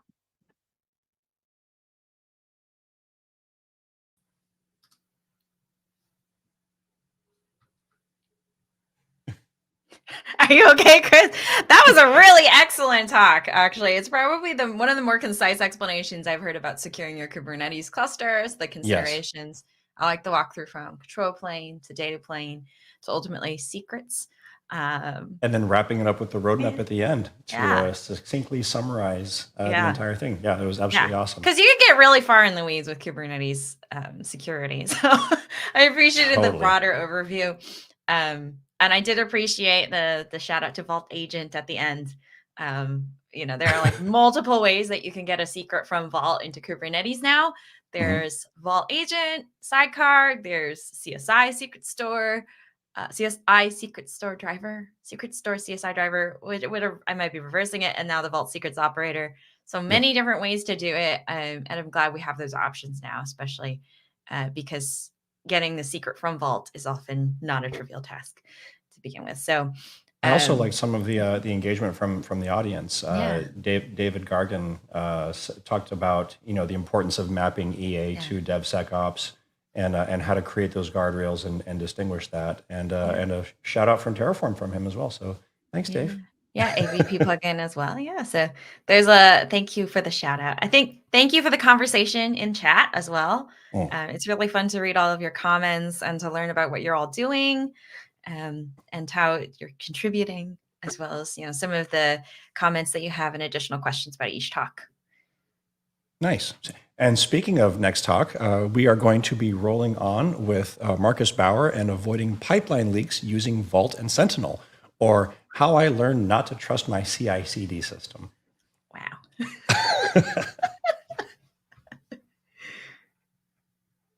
Hello and welcome to this session. It is called Avoiding Pipeline Leaks, or how I learned not to trust my CI/CD system. I only have 4 major points that I want to go over today, specifically the who, the what, the why, and the how, and I'm going to start off by quickly introducing myself before I'm going to move on to some more important things like what, why, and how. The what will involve a quick rundown of a fictional company called BigCorp. It employs Malbert and Dave and their infrastructure, as well as some technical aspects of said infrastructure. Then we'll go over JSON Web Tokens and how they're important in the context of Vault, as well as talk a little bit about HashiCorp Sentinel, and we'll finish that off by talking about the integration of Vault in traditional CI/CD systems. The what is, as you might have guessed, by the numbers on display, followed by the why. This is where I will talk about the motivations of this talk, illustrated by the story of an incident at BigCorp. After some demos, I want to come around and talk about the how, specifically how we can improve our security postures in environments like the one I'm going to present. And then we're going to wrap things up with a short summary. With that out of the way, let's get started. The who, not the band, that's me. My name is Marcus. I'm a senior DevOps engineer at FullStacks. We're a full spectrum cloud native consultancy, and my area of expertise is Vault and Terraform. If you want to connect with me, you can find the links on screen. Apart from that, there's not much more to say, so let's move on. Now let's talk about the what. What we will be working with today. As mentioned earlier, we will be introducing BigCorp and 2 of their employees. Then we will look at the infrastructure of BigCorp. We will go over JSON Web Token and its relevance for Vault, and then we will talk about the relevance of Vault in the context of CI/CD systems. Lastly, we will briefly go over HashiCorp Sentinel before moving on. During this talk, we're going to cover a number of events that form around the fictional company BigCorp. BigCorp is your typical mid-sized company that utilizes Terraform open source for most of their infrastructure requirements, GitLab for their version control and continuous integration needs, and they've recently also deployed Vault Enterprise and have already covered a number of different use cases. But the implementation is not 100% there already. They also have 2 employees that we're going to focus on today, Malbert, the malicious developer, and Dave, the DevOps engineer. As we can see here, BigCorp uses the cloud offering from GitLab, gitlab.com, with GitLab CI runners deployed on an on-premises Kubernetes cluster. Said runners are configured in such a way that they can authenticate to HashiCorp Vault using JSON Web Tokens. These runners are mainly used to deploy Kubernetes applications on the dedicated deployment cluster that we can see here using Terraform open source, the state of which is stored in GitLab. The pipelines are configured as such that they retrieve the Kubernetes service account tokens used to authenticate to the deployment cluster from Vault, and secrets are automatically exported as the respective environment variables for the Terraform provider configuration. Now let's take a look at JSON Web Tokens and delve a bit deeper into the topic. As you might know, JSON Web Tokens are basically just 3 base64 encoded strings in a trench code, or rather separated by 2 dots. They consist of a header that contains information about the token type as well as the hashing algorithm used by the signature, a payload that consists of some JSON data, fun fact, that's why it's called JSON Web Token, and a signature that contains a signed hash of both the header and the payload from the entity that created the token. This signature allows us, assuming the private key of the entity responsible for creating the token wasn't stolen, to attestate that whatever is in the payload section came from whoever created the signature. Meaning, if the signature is from a server we trust, then we can trust the payload as well. This allows us to use JSON Web Tokens for authentication. In fact, it's the basis for OIDC, a very well-known and widespread authentication mechanism that is also supported by Vault. The nice thing here is that Vault allows us to do 2 things that will become relevant later. 1, we can pick any key from the payload to use as our user identifier. And 2, we can advise Vault to store some of the payload data in a user's metadata on successful authentication, aka login. Basically, this means we can assign any attribute, for example the project ID from the JSON payload, as the unique identifier that will be created as an alias in Vault. When we now think back to the infrastructure, I mentioned that the GitLab runners were able to authenticate to Vault using JSON Web Tokens. These tokens are issued by the GitLab server and contain a breadth of metadata about the pipeline that is issued this token. For example, the aforementioned project ID or the pipeline ID. So now we know that we can store metadata about GitLab pipelines on a per repo level in Vault. We will get to how this is useful when we go have a deeper look at Sentinel. But first, let's talk about Vault and CI systems. One of the most common use cases for Vault is to centralize secrets management to get away from variables that are set on a pipeline level and they need to all be manually changed. Because usually what you find is that secrets are spread out, some are in Ansible vaults, others are in pipeline variables, some are even checked into Git repos themselves.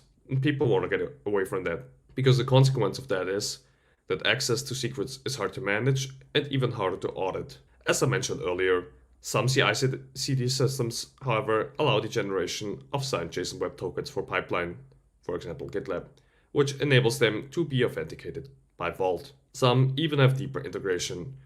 GitLab, for instance, allows you to directly inject secrets into pipeline, though last time I checked, this was only possible for static secrets. So now that we know all about JSON Web Tokens and their CI integration, I bet you're burning to know how Sentinel comes into play here. Sentinel, for those that are unaware, is a policy as code language and framework by HashiCorp. It comes included with Vault Enterprise and it can access data on Vault via its own Vault Access token. What this allows us to do is some really fun shenanigans. If you recall earlier, I said that the payload of JSON Web Tokens can be trusted if it is signed by a trusted server, and I also said that some of the metadata of a JSON Web Token can be stored in Vault whenever a token logs in. What we can do now is create a so-called Sentinel endpoint governing policy, that is a policy that can be assigned to a certain API endpoint, like the login endpoint for JSON Web Token authentication, and then we can go ahead and look at the payload of an authentication request going to that endpoint. Meaning we can now inspect JSON Web Token's payload and use Sentinel to look up the metadata stored for the user that tries to log into Vault and compare the two to make a decision based on that. These endpoint governing policies are evaluated before the user logs in, so we can deny a login based on the result of the policy. Now keep this in mind as we will pick this piece of knowledge back up later. Because first, I want to talk a bit about the why and get back to BigCorp's story as well. Now, the original question I had when I came up with this idea was that as a Vault operator, how can I improve the way that secrets are consumed, especially in shared environments, where you might not always have full control over whose workloads and pipelines run alongside yours. Next question was, how can I show this off with a proper real-world example that, whilst avoidable, is still a thing? And it would not take too long for such an example to find me when I heard a story of a former coworker about them needing multi-architecture builds for their customers. They couldn't or didn't want to set up dedicated ARM hardware or use respective cloud instances. So what they chose was to emulate the hardware. That came with a little caveat of requiring build containers to run as privileged. If you've heard of security implications of privileged containers, you know that's not good. If you haven't, here's a short summary. It's bad. It's really bad. How bad, you might ask? You'll see in a minute. Now, shared environments are common, as are misconfigurations. And the demo you will see later will not solve all your problems, but it can become part of a defensive death strategy, and it might prevent bad internal actors from doing the thing. For the purposes of our story, Verizon's data breach investigation report revealed that 19% of all breaches involved internal actors. It's not a lot, but it's still a two-digit number, so the threat of internal actors like disgruntled employees is real. Now, let's turn our eyes towards Big Corp again, where we have a little incident at hand. Big Corp has, in a similar way to my former colleague's company, decided to run their multi-architecture builds using emulation, which requires containers to run as privileged. Developer Melbert, who might not be the nicest of employees, overhears that they are going to be fired in some weeks' time. Being unhappy about that, they plot their revenge. And how that revenge looks, well, we'll see in a minute, because we're going to get into a demo. In this demo video, I'm going to show off how Melbert uses a CI pipeline to break out of the build container and exploit the host system.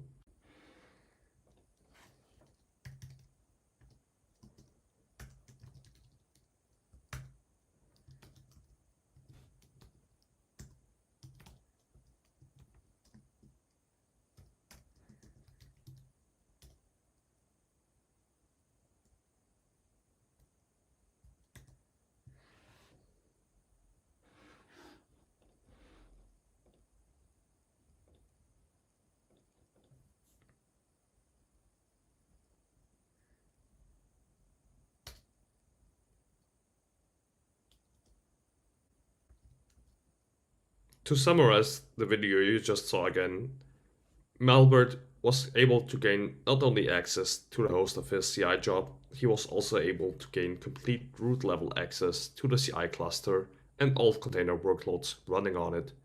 He was also able to gain SSH access to the machine from the outside. Now let's imagine the consequences of what we just saw.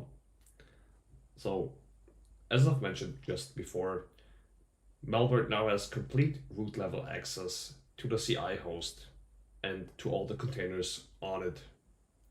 So what does this mean? Well, Malware can access any container of any CI job running on the node. This means he has access to all the secrets within each pipeline container and could theoretically use this access to access a running pipeline job and steal secrets from it. For example, the Kubernetes service account tokens that are used to deploy workloads on the deployment workload cluster. Now let's take a look at how this could look like and get an idea of what the actual severity of this problem is. Now what you're seeing here is a continuation from earlier. Remember, Malbert still has root level access to the CI worker nodes. Now I've set up a pipeline that executes a typical deployment at BigCorp. It prints out its container ID to make things easier for us, but otherwise it's a standard deployment. It uses a GitLab job to retrieve a Kubernetes service account token from Vault, and it then uses this Kubernetes service account token to deploy our workload. Now what you can see that Malware does here is he executes into the container using the task ID. He then steals the GitLab job, exports it on his local machine, and then uses it to retrieve another Kubernetes service account token from Vault. He then uses this Kubernetes service account token to send a simple API call to the Kubernetes API server, in this case to list the running pods in the default namespace. Now, if we continue from what we just saw and go back to our deployment, you can see in the time lapse, our deployment still continues and still does so successfully. And in the end, you will see the pod still running, the deployment was successful. So now let's move on to the how. Now that we've established that this was avoidable, how could have we avoided this? Well, there are some obvious candidates that would and could have prevented this. First of all, running privileged workloads is always a risk, but one that can be reduced by applying defense and depth strategies, by using Terraform to minimize the amount of time secrets spent easily accessible on a container's file system, and by restricting how and how often secrets can be accessed. But this talk is about how you can use Sentinel to improve security. So let's look at Sentinel one-time login. Way back in the section about Sentinel, I mentioned it can be used to compare the metadata of a token trying to log in with the metadata from the token's last login. Well, how does Vault know which metadata belongs to which repository or pipeline? If you recall, I mentioned that you are able to freely define which key in the JSON data can be used as the user claim, as the element that identifies a distinct user. Well, one element we can use is the project ID. Each Git repository in GitLab has one. It is unique, and pipelines usually don't run concurrently. Pipelines may start a bunch of jobs that run concurrently, but they themselves are not. Well, if we assume a CI workflow where our pipeline logs into Vault using its pipeline token, we know it only has to do that once, because on a successful authentication request, it will be given a Vault token in return to retrieve secrets. Now we know any subsequent authentication request using the same pipeline token can be safely ignored. So we can use Sentinel to compare the payload from incoming authentication requests with the metadata stored in Vault, and if we find metadata for a token already exists, we can deny access. If we look at the flowchart here, the process is relatively simple. We check an incoming request if it contains a valid JWT. Then we query the Vault database to see if we find existing metadata that matches with the pipeline token that we're looking at. If we find said metadata, we can safely assume that this pipeline is already logged in once, meaning we can delay the login request. If we don't find metadata, we can safely allow the request to continue to the actual authentication mechanism. And just to be clear, this policy does not in any way interfere or bypass existing authentication mechanisms. Instead, it works on top of them. And now let's have a look at this in practice. Now, let's look at this. We again start our prepared GitLab pipeline. We run the same steps as earlier. We exec into the container and steal the JWT. But this time, DevOps Dave applied a Sentinel policy. Since I built this pipeline to show off the policy, I've also added some delays for the workload, which, as you can see, means that we're still able to steal the JWT and use it. However, this time the workload will throw an error that we can now look for. But Marcus, I can hear you say, what's the point of this? And since the pipeline injects the Vault token into the environment variables, doesn't that mean you could just steal the Vault token? Well, yes, but we can equip the Vault token with a use limit, so we will also know if it was stolen because it will throw an error. Now, if we turn back to our pipeline, you can see the plan stage still went on successfully because we did not implement an actual error catcher there. But the apply stage will now throw an error, and you'll see in a minute what it looks like. There it is. This is due to the fact that Terraform only needs some data for the plan, but it doesn't actually validate it. Now, let's wrap this up. First of all, I want to thank you all for joining me in this session. Secondly, I want to go ahead and mention that the demos you've seen were first and foremost meant as a fun showcase of what Sentinel can do and what you can do with it. With that out of the way, what can you do to avoid pipeline leaks? Number 1, don't run privileged containers in your CI system and limit their use in general. Ideally, using some sort of admission control mechanism on Kubernetes, like kubewarden, OPA Gatekeeper, or SUSE Neuvector. Number 2, apply defense in depth. The more layers of security you have, the better. Sentinel is one more such layer. Number 3, find other creative ways to use Sentinel. You've seen what it can do. Number 4, reduce the exposure time of secrets on disk and minimize their lifetimes through short TTLs and use limits. And lastly, number 5, use dynamic secrets where possible. That said, I hope you enjoyed the session and feel free to contact me.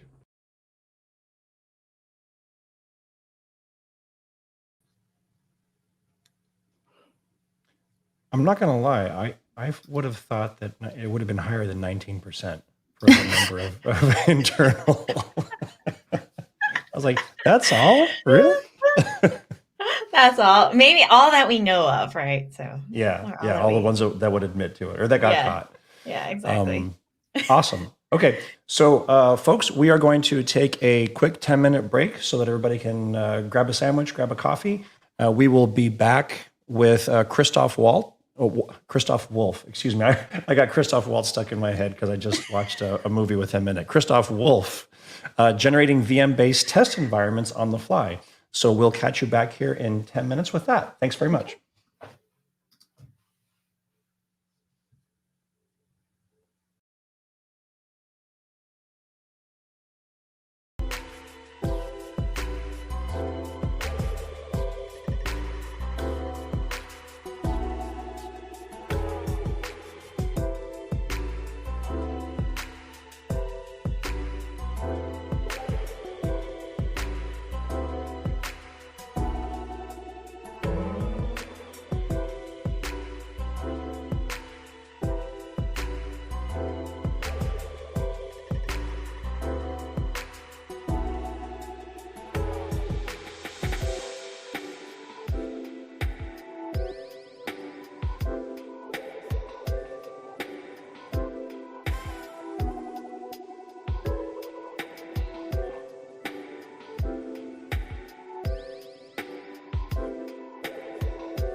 we're back.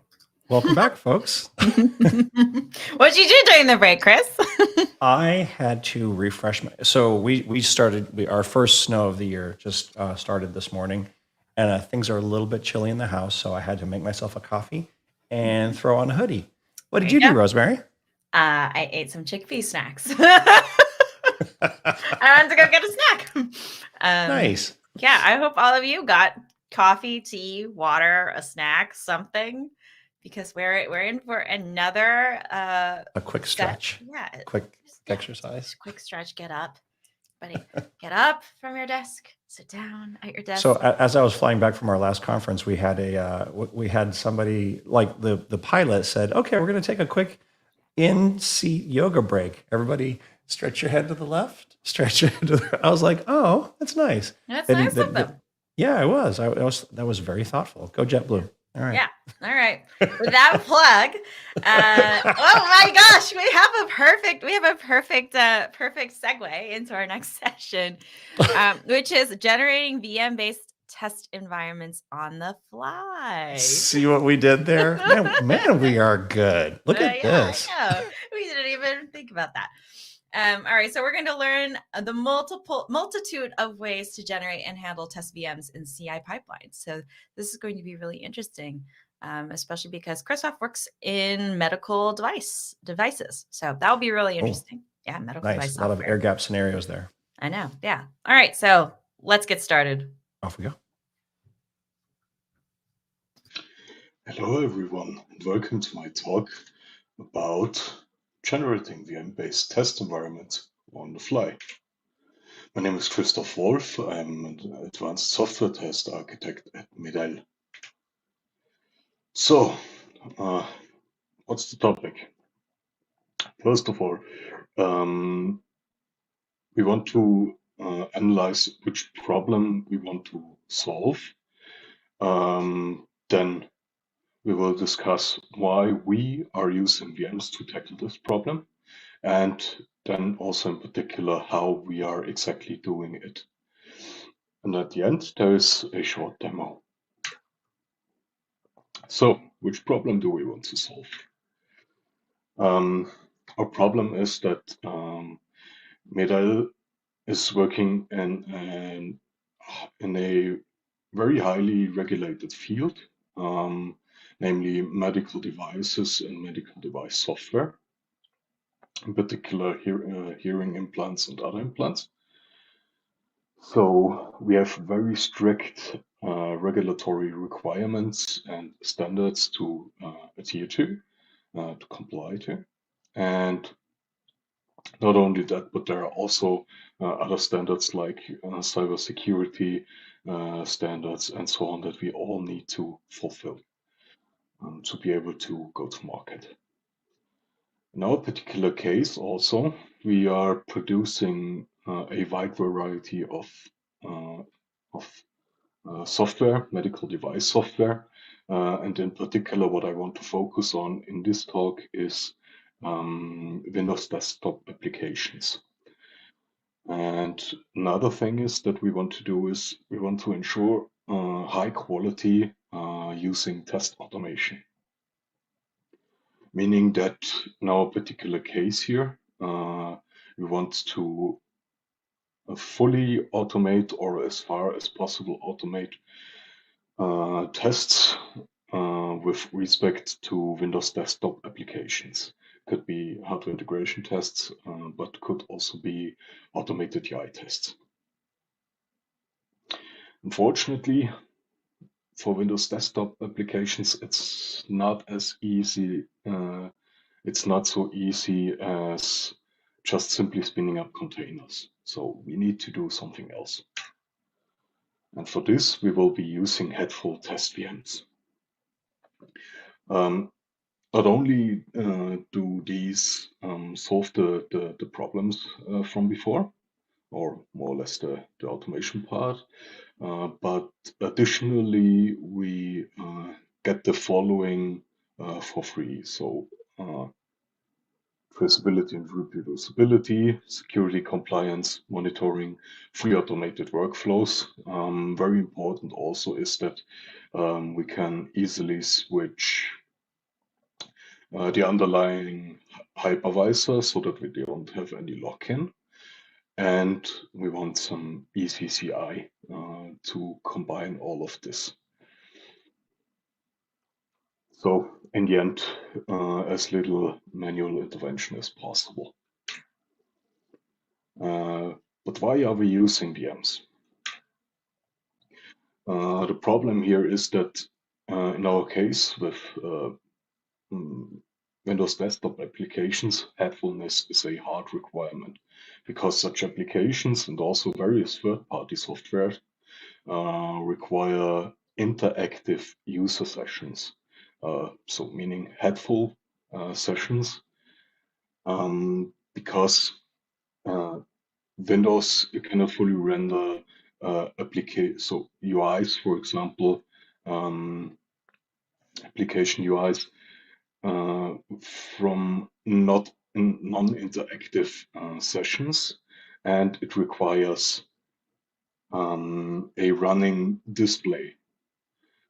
So this will be a point that I will touch on in just a second. Next thing is that regulations require realistic test systems so that our test systems emulate as much as best as possible the actual environments that our customers in the clinics will be running. Then the bare metal machines are security liabilities. This also ties in a little bit with the first bullet here, where you would have to have a running physical display to be able to have these fully interactive sessions with the full UI rendering. And this, of course, is a security liability. You would need to have auto log on there and so on. So anyone could just tamper with the machine, and we want, of course, to prevent this. Just as an example, there are also other examples or other problems that we can prevent using VMs. And another thing is that we need to have is if we interact with pluggable hardware, so for example doing hardware integration tests or for interactions with the application together with hardware, we need to ensure proper interaction with those. And the nice thing is that headful VMs solve all of those concerns and even more. So we have virtual screens, no need for a physical screen anymore. We can easily automate or parallelize our automated UI tests. We have built-in hardware switching and multiplexing, which is nice for switching between test cases, for example, certain hardware. Golden image that we use for the stuff ensures that we always have a reproducible state. Then we automatically get on-demand configuration of provisioning for each test run, more or less. Let's say I want to test my application with a different screen resolution, then I can just configure this when running the VM to automatically have this different resolution to see how the application behaves using this provisioning. And we automatically get built-in retention and snapshots. So how are we doing this in particular? What is the toolchain that we are using for this? Yeah, it's pretty easy. We're using Packer and Vagrant. And these also give us all these points for free that we had right in the beginning. So traceability, security compliance, ECCI, and so on and so on. So when we get started here, first we want to use Packer to create our golden images for the VMs. And here is an example of a source block in an HCL file for Packer, a Packer template. And here we simply focus on, in this case, this example, the source block for a for the VirtualBox provider for installing or for creating a VirtualBox machine from a Windows ISO. No example. Here we have some provisioning, some real more or less hardware provisioning, like a number of CPUs or that USB should be piped through. And here in the middle, very important is that we set headless to false, meaning that we really have a headful VM.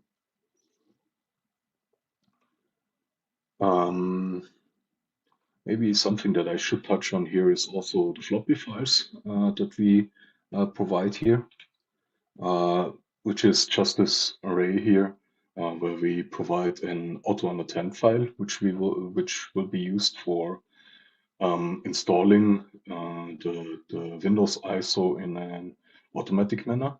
And we also install OpenSSH because I usually prefer for backend Vagrant to use the SSH communicator because I feel it's the most reliable.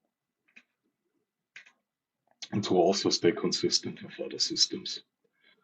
Then here in the same Packer template, we have a build block where we use this previously defined source to build our VM, our VirtualBox VM. Here we have some additional provisioning, namely things that I need for the automated UI tests in particular to work reliably. Things like disabling of the screensaver, disabling hibernation, disabling toast notifications, or in particular also installing the WinApp driver, which we will be using as the UI automation backend. And here at the bottom, there is this Vagrant post processor, which simply generates a Vagrant box file out of the generated VM artifacts. And executing Packer build on this template will generate our Vagrant box, as you can see here at the bottom. It's simply this box file here that we can then add to a Vagrant environment and run it. We can also do other things like install any plugins that we need using Packer init. We can validate the Packer template and so on. There are quite a lot of commands that the Packer CLI offers. As a next step, we then will be using Vagrant to generate our short-lived test VMs for each run. And such a Vagrant file could look something like this, where at the top here I have a few variable declarations that would be needed in the blocks below, where I here more or less use the simple trick of just reading out environment variables, and if they have not been set, then I will just use some sensible defaults.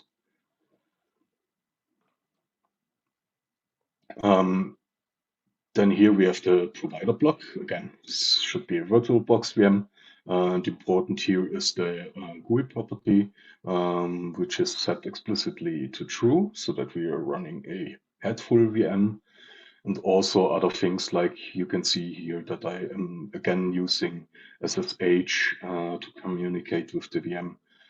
And also in the provider block here in particular, this is where I set my provisionings, hardware system provisionings on a per run basis. So for each run, I can simply override the configuration from before.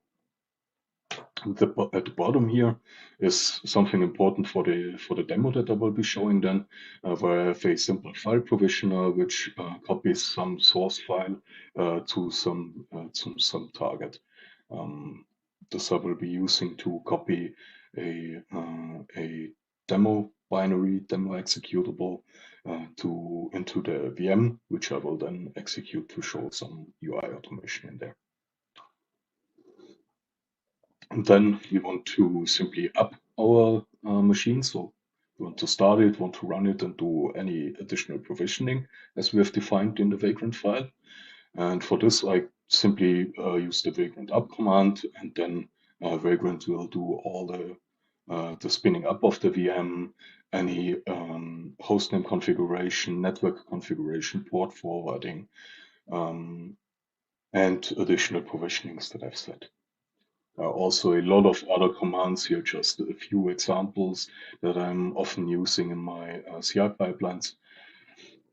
But yeah, the Vagrant CLI offers quite a lot more.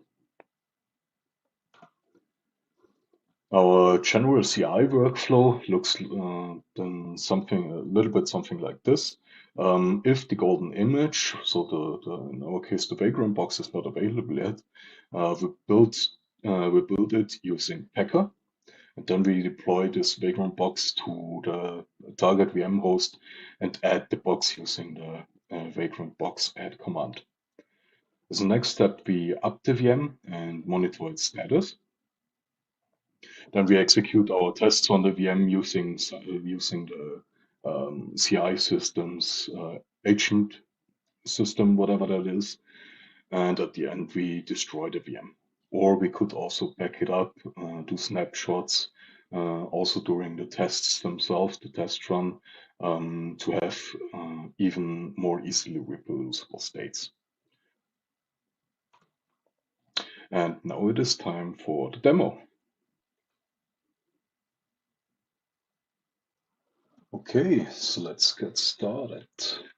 I have all of this code in my IAC collection repository on my GitHub. You will see the link at the end of the presentation. I have things in there like the Packer templates that I've been using for the stuff. So scripts, the Windows installation file for the automatic installation, Vagrant files, and also importantly for this demo here, some tool, which is a simple C# based tool for executing some UI automation, just to show you more or less what the CI agent would be doing when running tests.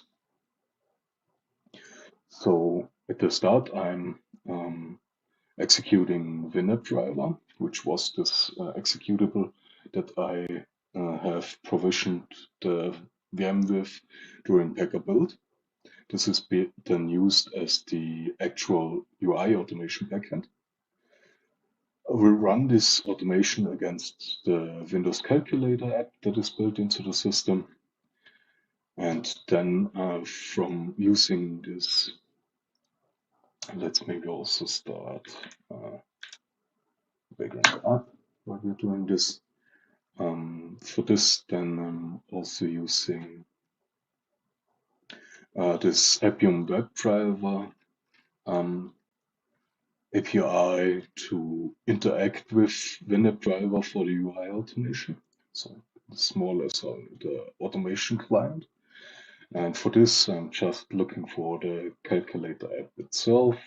I'm getting the automation elements on the client side by identifying the actual UI elements using certain things like here I'm retrieving various buttons of the calculator app, namely the #1 button, the plus button, and the equal button, and I'm also attempting to find the results display of the calculator. Now the simple script is as follows. I'm just calculating 1 plus 1 and pushing the equals sign, the equals button. Then from this result display, I'm retrieving the actual value that is in there. So in our case, we would expect this to be 2, of course. And then I'm adding some additional output, which exactly tells us the result that has been displayed. Additionally to this output, WinRAR itself will also output its std out and stdr to the console that is being started by this app.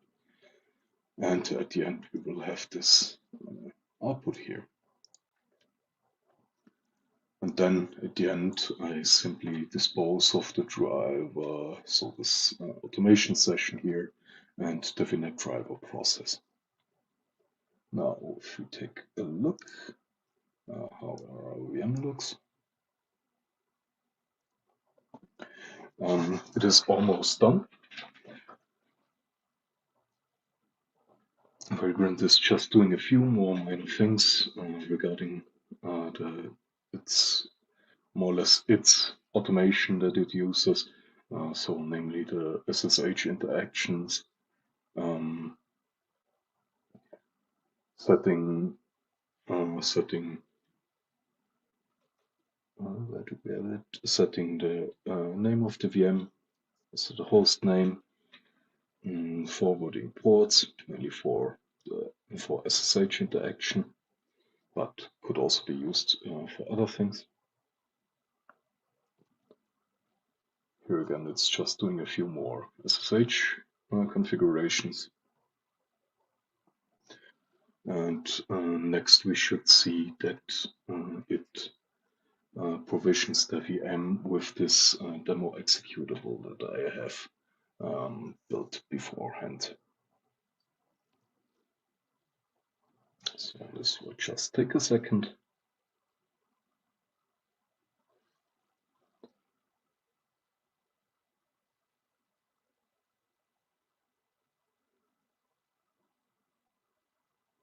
So as you can see, this should just be a simple representation of what happens when we execute our CI workflow, our pipeline, to create such test VMs. And here the nice thing is that, well, as I've shown before in the CI workflow slide, we can simply start now this Vagrant box, this VM, because we have already deployed it to our VM host. Vagrant up more or less does all the rest there. So we should also soon be seeing that the file is being deployed. Yes, here is the binary that we are using then for the demo. And as soon as this is done, I can easily simply execute the demo from inside there. So usually with the pipeline, this would be done automatically by the agent that is running on this VM. So this could also be something that we can provision during the backup build step or on our Vagrant file. So this is done, and now the VM is up and fully running, and the demo executable is here. So now we simply execute this. And now this should show the automation that would be running then. So the automation will now start the calculator app and do all these interactions that we have configured. And as you can see, the result is 2, of course. And that's pretty much it already. So this can be used, for example, for automated UI tests, hardware integration tests, or any other tests that would need such an environment. And at the end, we can destroy the VM. So let's see. Should now be closed soon. So this would be usually the last cleanup step that the pipeline does. And we're done.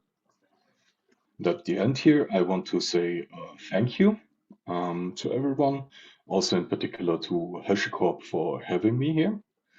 And I hope you that learned something here that could be useful also for your test automation of desktop applications. And for the demo that I provided here, you can simply have a look at my GitHub that I've shown here. Thanks again, and bye.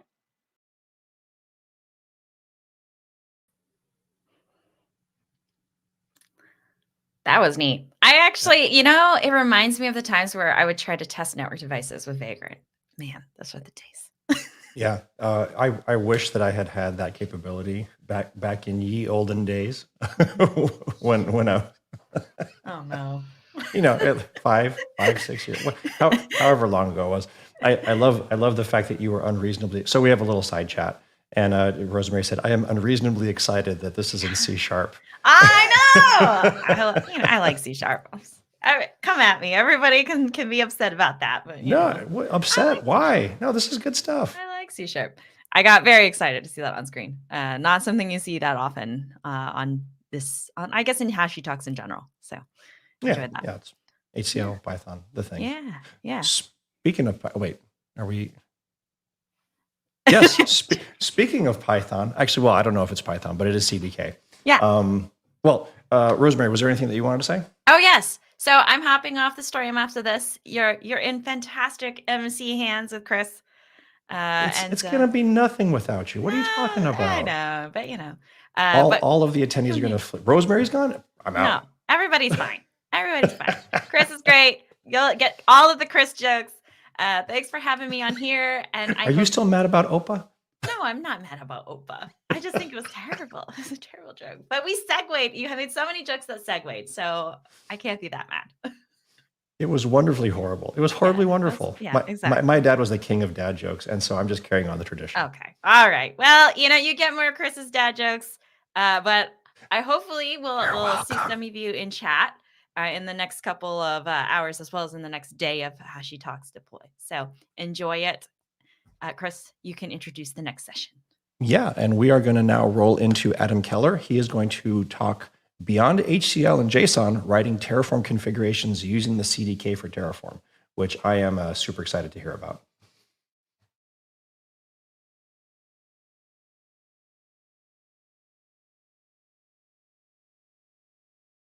Hey there. Thank you so much for joining this session where we're going to talk about going beyond HCL and JSON and talk about how to write Terraform configurations using the CDK for Terraform. My name is Adam Keller, and I'm a senior technologist at AWS. I have over a decade of experience working in DevOps, cloud, and automation. Previously, I was a platform architect, and I led DevOps teams as well. And I started in the operations center and slowly moved up as I learned all the various aspects of managing infrastructure on-prem as well as in the cloud. I have experience across multiple infrastructure as code tools and managing infrastructure as code at scale using Terraform, CloudFormation, as well as the AWS CDK. And with that, I've led many migrations into AWS, as well as designed and built greenfield architectures in AWS as well. So I've been with AWS a little over 5 years. Previously, I worked at various startups as well as Fortune 500 companies. So I have a really good experience kind of across the different organizational models that we see out there today. So you can reach me on LinkedIn, Twitter, or check out my YouTube channel, cdk.live. And that is the URL, cdk.live, where we talk all things CDK, CDKTF, as well as really anything infrastructure as code related. So I want to start by just talking about infrastructure as code and how it's evolved over the years. And before we even go into the evolution of infrastructure as code, I want to talk about why we use infrastructure as code and what is infrastructure as code. So at a very high level, infrastructure as code provides the ability for users to provision and support their cloud resources programmatically using code instead of manually provisioning resources via the console. And when we think about any application that needs to be built and deployed, it's going to require compute and other resources for that application to run. So we think, whether that's containers and container orchestration, serverless functions like AWS Lambda, databases, networking, VPCs, all of these various components that have to be set up to maintain and support the application. This becomes a regular thing as new applications need to be built, so do new architectures, and developers have to constantly think about maintaining, updating, and deploying that infrastructure across various environments. Now, when you're trying new services and you're brand new to a particular service in the cloud, it's actually a good practice to go into the console, build that service to test it and play around with it, understand how it can integrate with other services. This is a really good way to test and understand and learn.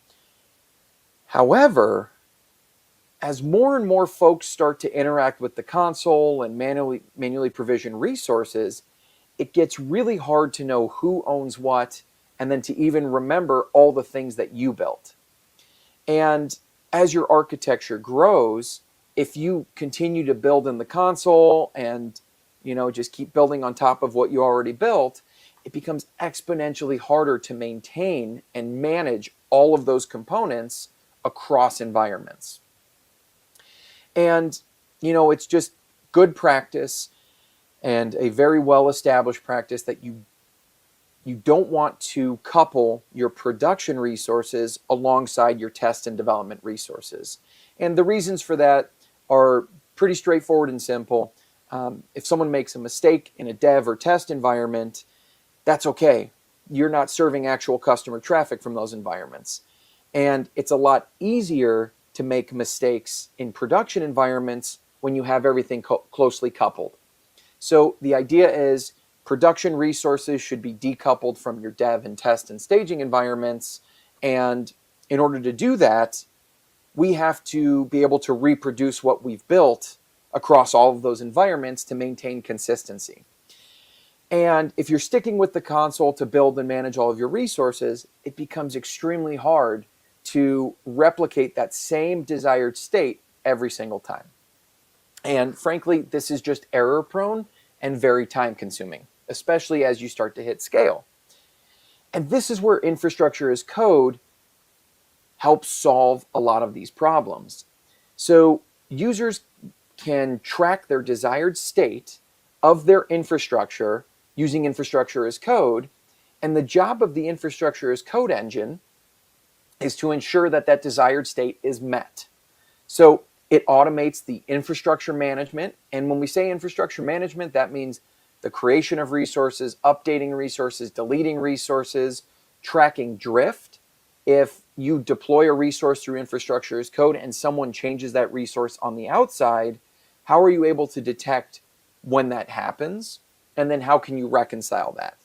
So this is where infrastructure as code simplifies the day-to-day, because it allows developers and operators to control costs, have an understanding of what was deployed and where, and that ultimately reduces your risks. And it allows you to move at a faster pace because you don't have to go and try to remember what you did and click around. So it's a really good practice to leverage infrastructure as code. And this is where tools like Terraform and CloudFormation have really made a splash over the years. But I want to talk about how infrastructure as code has evolved over the years. And it started with a lot of manual stuff, right? Folks were going in, kind of deploying what they needed. There was like an expert who handled what they handled. And if you needed something fixed or changed, you'd go to that expert and it was their job to fix it. And if they were out of town, you're out of luck, hope for the best, or wait till they come back, or worse, interrupt them while they're on vacation. Also, wikis, playbooks, standard operating procedures. These were all kind of common practices. And what we found was it was hard to maintain documentation. Documentation can go stale very quickly. And most folks, when they're managing, documentation and, responsible for managing resources and building and deploying them, they're not always going to go back and make the updates that they need to. So very quickly, we learned that this is not enough and we need to do something better. And so this is where scripting came into the picture. Big, long bash scripts, maybe you're using Python or, PowerShell scripts. And these scripts very quickly became gigantic monolith scripts. And they were very complex and very hard to read, maintain, and manage. And ultimately, we kind of fell back into the same problem that we were with the manual stage, because in order to understand some complexity in this big, long script, most of the time we had to go back to the person that created it or that wrote that particular block of code and figure out what their intention was. So this led us to the big innovation that really revolutionized how we build and manage infrastructure in the cloud. And this is where the declarative infrastructure as code tools came about, like HashiCorp Terraform, as well as AWS CloudFormation. And these tools handled the most important job, which was managing the state of the resources at scale. And what makes these tools so popular is, aside from the engine that manages the state of your resources, you can very clearly, in a declarative way, define your resources that you want to build. And it's the job of the infrastructure as code engine to maintain, update, delete, modify, and so on. So generally, the way folks manage their declarative manifests is using a configuration language, such as YAML, JSON, or a DSL like HCL or HashiCorp language. And ultimately, you hand that over to the engine, and it's the job of the infrastructure as code engine to deploy the resources and make the changes necessary. Now, if we just stopped here, we're perfect. This is great. And using infrastructure as code and managing it using declaratively, using an infrastructure as code tool, you're doing all the right things. But of course, as we've evolved, challenges have come about. And with these declarative tools, oftentimes you have to think about all of the underlying resources that you build. You have to build your own processes to deploy them. And it can become cumbersome as the templates grow larger and larger. So there was this movement to move away from declarative languages and move towards more programmatic languages. And this is where generators came about, where I could define my underlying Terraform or CloudFormation, but I could use a programming language to do that. And while this was a good next step for those that wanted to use general programming languages when building their resources, their cloud resources, ultimately, you still didn't have much help, in the sense that it was still just generating a template and you had to figure out how to deploy that template, and you still had to be an expert in all of the underlying resources and understanding how to deploy them. And this is where abstractions have come up. And this is where we're seeing the birth of what I like to call like the next generation of infrastructure as code, where you see tools like the AWS Cloud Development Kit, CDK for Terraform. And ultimately, these tools provide a framework to create custom abstractions for cloud infrastructure. So what is the Cloud Development Kit for Terraform, and how does it help me? So the Cloud Development Kit for Terraform, or to save my to save my speech here, CDKTF is the acronym. CDKTF allows users to use familiar programming languages to define and provision their infrastructure. So this gives you access to the entire Terraform ecosystem without having to learn the HashiCorp configuration language, or HCL. And it lets you leverage the power of your existing tool chains for testing, dependency management, and so on, all while getting to leverage all the great providers and modules that come with Terraform. So the CDKTF supports TypeScript, JavaScript, Java, C#, and Go. And again, because you're using a familiar programming language, you can leverage all the concepts like classes and methods without having to context switch between the various tools. You also have all the native support that you get from a programming language when working in your IDE, such as autocomplete, inline documentation, tests, linting, and debuggers. And again, the beauty of the CDK for Terraform is you can leverage all of the providers and modules that are available in the vast ecosystem, all within your IDE while using your favorite programming language. So let's talk about the question that inevitably comes up. How do I choose CDKTF versus HCL? And when is it one versus the other? And to be honest, it doesn't have to be that way. You can use both. But when you're thinking about your next project, what you have to think about is, how do I want to define my infrastructure as code? And this is where you think, do I want to declaratively define it using either JSON or HCL? Or do I want to use a programming language and imperatively define it? So if you're more comfortable and your team is more comfortable with using like a DSL like HCL or a declarative language like JSON, then this is going to usually be the choice for you, HCL or JSON, however you prefer, because you don't have to learn a new programming language. You can leverage all of the great features and functionality built into HCL, and you don't have to learn a new programming language. That said, there are folks that do prefer to author in programming languages because they want to leverage all of the native functionality that comes with the programming language. And if your team is more comfortable in an imperative model, and that's where you want to live and you want to spend your day-to-day when you're building and defining your cloud resources, then you're going to want to look at CDK for Terraform. The next big thing you have to consider is control loops. And as your infrastructure as code becomes more and more complex and more logic is needed, where do you want that advanced logic to live?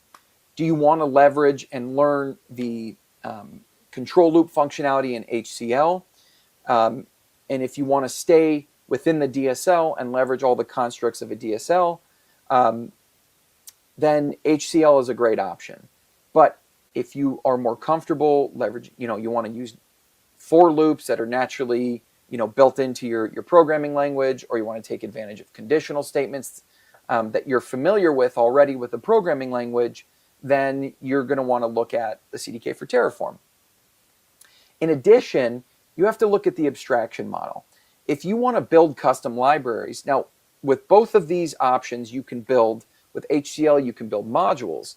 With CDK for Terraform, you can build more advanced libraries that you can share with other teams. And you can package those as code libraries, and then other teams can reuse those and leverage the abstractions that you build into those libraries. So no matter what option you choose, I want to just say that, throw this out there, that regardless of the tool you choose, as things get more complex, you have to be cognizant of folks that are going to be reading your code, whether it's HCL or CDKTF. And you always want to make sure you program in a way that other folks can come in and understand your intentions, because regardless, complexity is going to set in, and you want to make it as easy as possible for those coming into a code base that you've built and maintained to help contribute. So what does the user experience look like when authoring infrastructure as code using the CDK-TF? So the CDK-TF leverages the same concepts and libraries from the AWS Cloud Development Kit. And the AWS Cloud Development Kit builds on top of Terraform, whereas builds on top of CloudFormation, whereas the CDK-TF builds on top of Terraform, or compiles Terraform manifests as its output. And essentially, the CDK-TF will take your code, whatever language you choose out of the supported languages, and it will compile that into JSON, which is readable by Terraform. So it all starts by running from the CDK-TF CLI, you run a CDK-TF init, and this is going to instantiate your CDK-TF application. The application consists of your infrastructure as code that you've defined programmatically. So users can leverage the CDK-TF CLI to initialize a new project, or you can use more opinionated scaffolding tools like Progen to initialize your project, which has more opinion as well as other cool functionality built in. But this will essentially scaffold your project, and then you build your infrastructure as code. Once your scaffolding is built, then you begin to define your infrastructure based on the language that you chose during the initialization. You choose your providers, your modules from upstream Terraform registries, and then you dive right in. The CDK-TF is going to automatically extract the schema from the Terraform providers and modules, and it's going to generate the necessary classes for your application to run.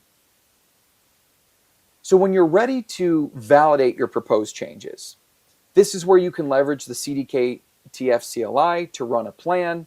And if you're familiar with Terraform plan, that's going to just essentially tell you, here are the changes that are proposed versus the current state of what exists as of this moment.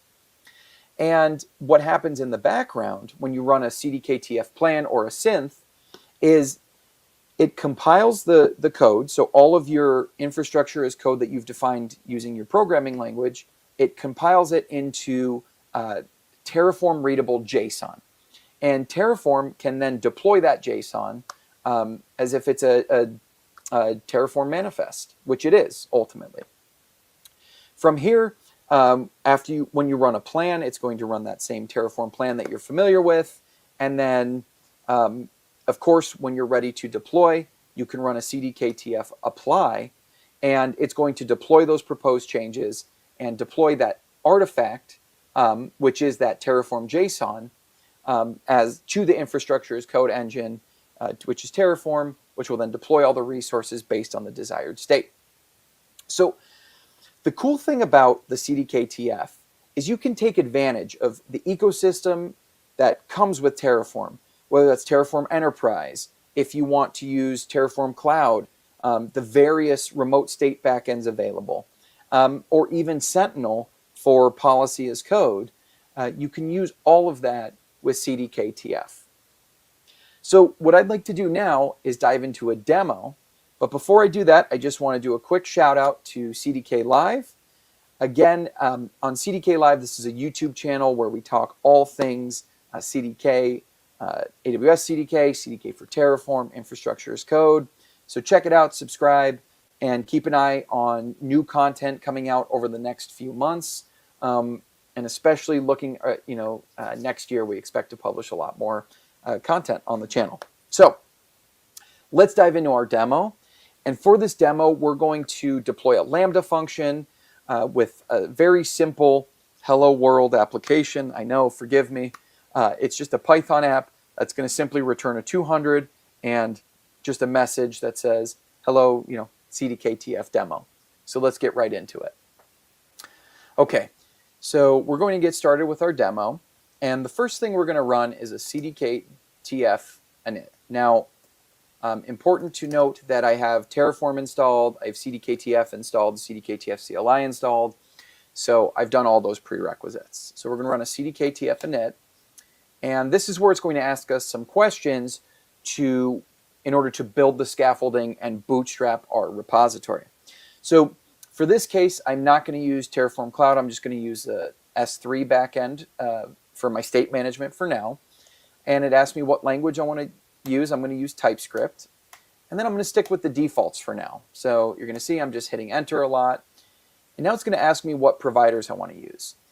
Note that this is not the only time that I can define providers. I can always add providers later, and as well, and add modules later and so on. But for right now, we're just going to choose the AWS provider and hit enter. And what you're going to see is the CDK TF CLI has built and scaffolded my project, so I am ready to get started. So let's move this down here and let's open up our main.ts. So again, you can see the various files that exist here. Our configuration, which is in our cdktf.json. That's our application CDK specific configuration file. And then our main TS is where we're actually going to define our infrastructure as code. So what I'm going to start is I'm actually going to just copy in a couple of imports here. It's just a little bit easier for me. And what we're going to do is the following. So really quickly, you can see these are all the dependent modules and libraries that we're using to build our CDK application. And what we want to do is fill our infrastructure as code in our CDK app. So we have our stack here, which when you think of a stack, think of that as your deployable unit of infrastructure as code that you have deployed to the cloud. And we're going to define all of our resources that we want to build within our stack. So let's start by defining our provider. Okay, so we're going to use the AWS provider. So we'll say new AWS dot provider dot AWS provider. And again, the really nice thing about using a programming language is I get to leverage, all the nice IntelliSense and all the features that come with it. So, okay, we're going to run this in US West 2. So we now have our provider configured. And the next thing we want to do is create our backend. So let's do new S3 backend, this, and then we're going to, let's see. So what we'll do is we'll pass in a bucket, which is going to be, what's the name? CDK TF state bucket Keller. I have the key, which is going to be, we'll call it, we'll do that. And then we'll say my region is US West 2. So we've defined our provider, our backend for Terraform to store the state of our infrastructure, that state file. And now what we want to do is let's start by, we're going to create a role for our Lambda function. We're going to attach a policy to that role, and it's going to just be a basic role that allows, we'll create an assume role policy, a Lambda role, an IAM role, and then we will add a managed policy ARN into that role, which will allow basic functionality for our Lambda function. So actually what we'll do here is we're just going to copy paste. I have some of this already pre-written, so it'll be easier here. So, all right. So we have our role policy here, which is just a simple assume role policy. And then we're creating our role. And we're just giving it this name to make it more dynamic. We're passing in the policy here, and then we're adding the managed policy ARN of the basic execution role for the Lambda. Now, another thing you'll notice is there's other functionality and other methods that come with these libraries. So I can actually, add various functionality, modify tags. There's a lot you can do here when working with these objects. So we have our role created. Now what we want to do is create an asset. So here's a really cool thing about working with the CDK for Terraform is not only can I use it to build my infrastructure as code, but I can also use it to package my application assets and then deploy those assets to a bucket that my Lambda function will reference. So let's create a file here called main.py. So we'll create, actually make dir assets, and then we'll vim assets main.py. Here, bang user bin env python 3, and then we're going to just define our Lambda handler. And it'll be event context, perfect. And then we'll return this, and we're just going to simply return HashiCorp deploys talk CDK TF. Yay. Okay. So we've defined our Lambda code. Again, this is a very simple, silly example, but let's go, we'll just make it executable just in case. And let's head back to our code here. So what we're going to do is we're going to create a new asset, okay? And when we create our new asset, we're going to call the Terraform asset class. We'll say this Lambda asset, that's fine. And we need to pass in the path. So we're going to say path.resolve. We'll say dir name. And then we want to go, what is it? Assets. Assets. Let's see, we'll pass this one in here. Let's see. And we'll head back. And here we go. So we have our asset created. And what this is going to do is it's actually going to bundle the code that I have under here, under assets. It's going to bundle this main.py into an archive. So it'll compress it, it'll zip it up. And then it's going to push it to an S3 bucket that I'm going to tell it to push to right now. And then we will point our Lambda function to that asset. So again, just for simplicity here, we're going to paste this in. And again, so we're choosing the S3 object class. We're going to pass it into this bucket with the file name and the asset path. Okay, so we're creating our asset. We're letting the CDKTF bundle our code, push it to S3. And now the last thing we want to do is create our Lambda function and actually have that Lambda function point to that artifact. So we're going to do best Lambda function, perfect, this demo function.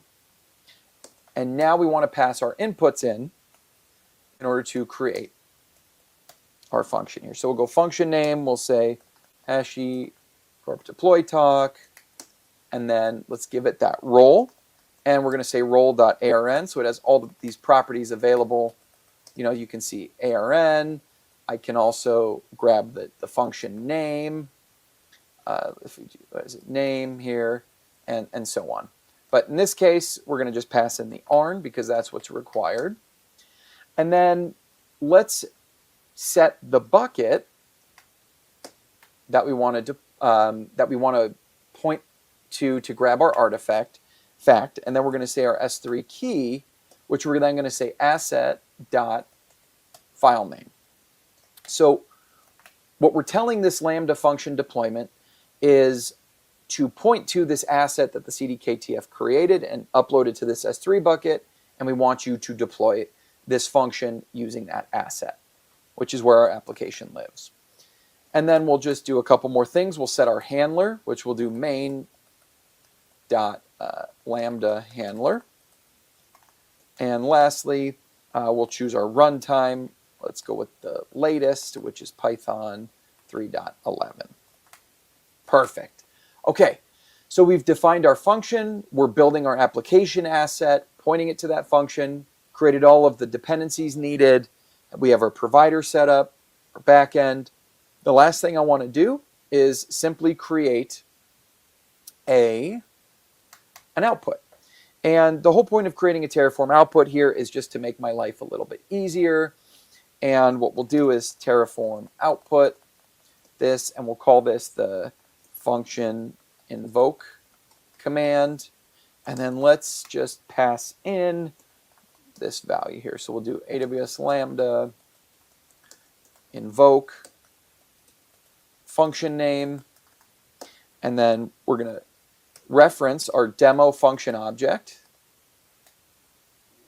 dot ARN, and then we're going to pass it to response.json. Oops, JSON. Boy, typing is hard sometimes. JSON. Perfect. And then let's just remove that. And there we go. So we have all of our infrastructure as code set and ready to go. Now all we need to do is plan it, and let's synthesize it, see how it looks. So we're going to run cdk-tf. If I run a synth, what that's going to do is simply compile all that code into the Terraform JSON output, and I could look in the cdk.out.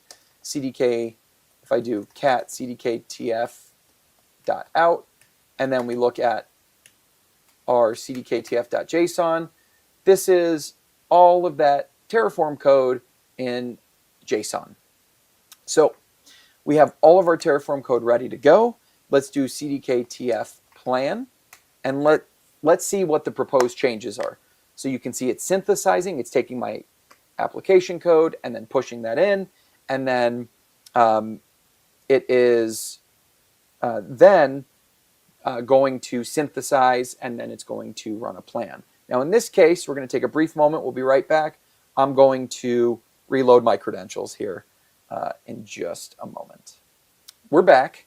Now we're going to run a cdk-tf plan again. And now that we're connected, we have our credentials sourced. We're going to see what the plan is going to tell us. So it's going to initialize our CDK our Terraform modules, all of the Terraform dependencies needed, and then you can see it's going to give me my plan output. And you can see in this plan output, it's going to create a new role. It's going to attach that role to the Lambda function, and it's going to create that object, that asset object, and then push it in S3 and connect everything together.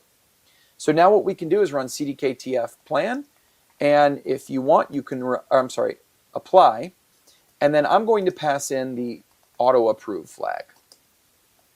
And what this will do is automatically approve. Normally when you run an apply, it gives you the chance to select if you approve the deployment or not.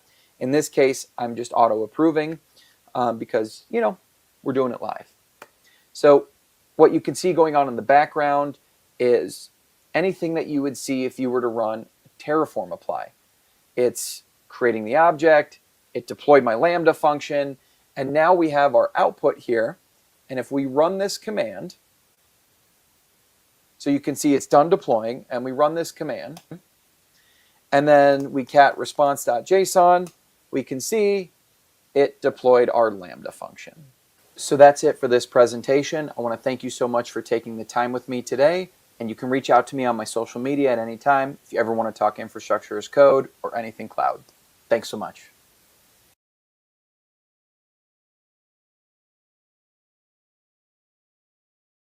All right. Excellent presentation from Adam. Thank you so much.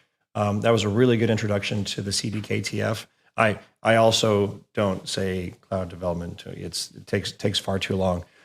We are running a little tight on time, so we are going to roll right into the next presentation. We've got Ramesh, and today he's going to talk about how to generate continuous observability using Terraform.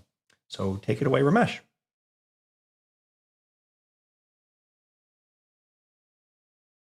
Good morning, good afternoon, good evening, everyone. Many thanks for attending my session today on the test frameworks which are introduced by HashiCorp as part of the Terraform config. So the agenda for today is a quick introduction about myself, and then we'll look into what's new with this framework, what has been introduced, and what are some of the features which we can use of. And then we'd quickly go into a demo where I will showcase how to use it with a simple example. And hopefully you can take it from there and extend it to some of the HCL configs you have at your place. So My name is Ramesh Patikumar. I'm a senior DevOps consultant with AWS. I work from our London offices out here in the UK. Work with customers, helping them in automation, and Terraform is a large part of what I do with my customers. So let's quickly look into what's new with this test framework. This is a new feature which is available from the latest version, Terraform 1.6.0 onwards, and it's completely HCL driven. In the sense, like, if you're familiar with Terraform, you would write your HCL configs. So like if you're comfortable with that, then you can adapt this pretty easily, because all the tests which you would write will be in extension of your HCL configs.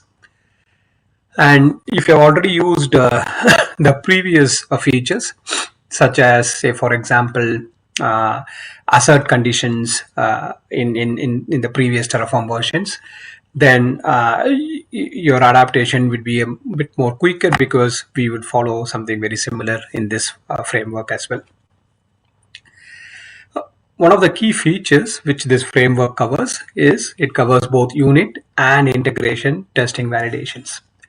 So you could basically visualize your automation in such a way where you could run a plan, and as a result of the plan, you could run some assertions which are at unit level.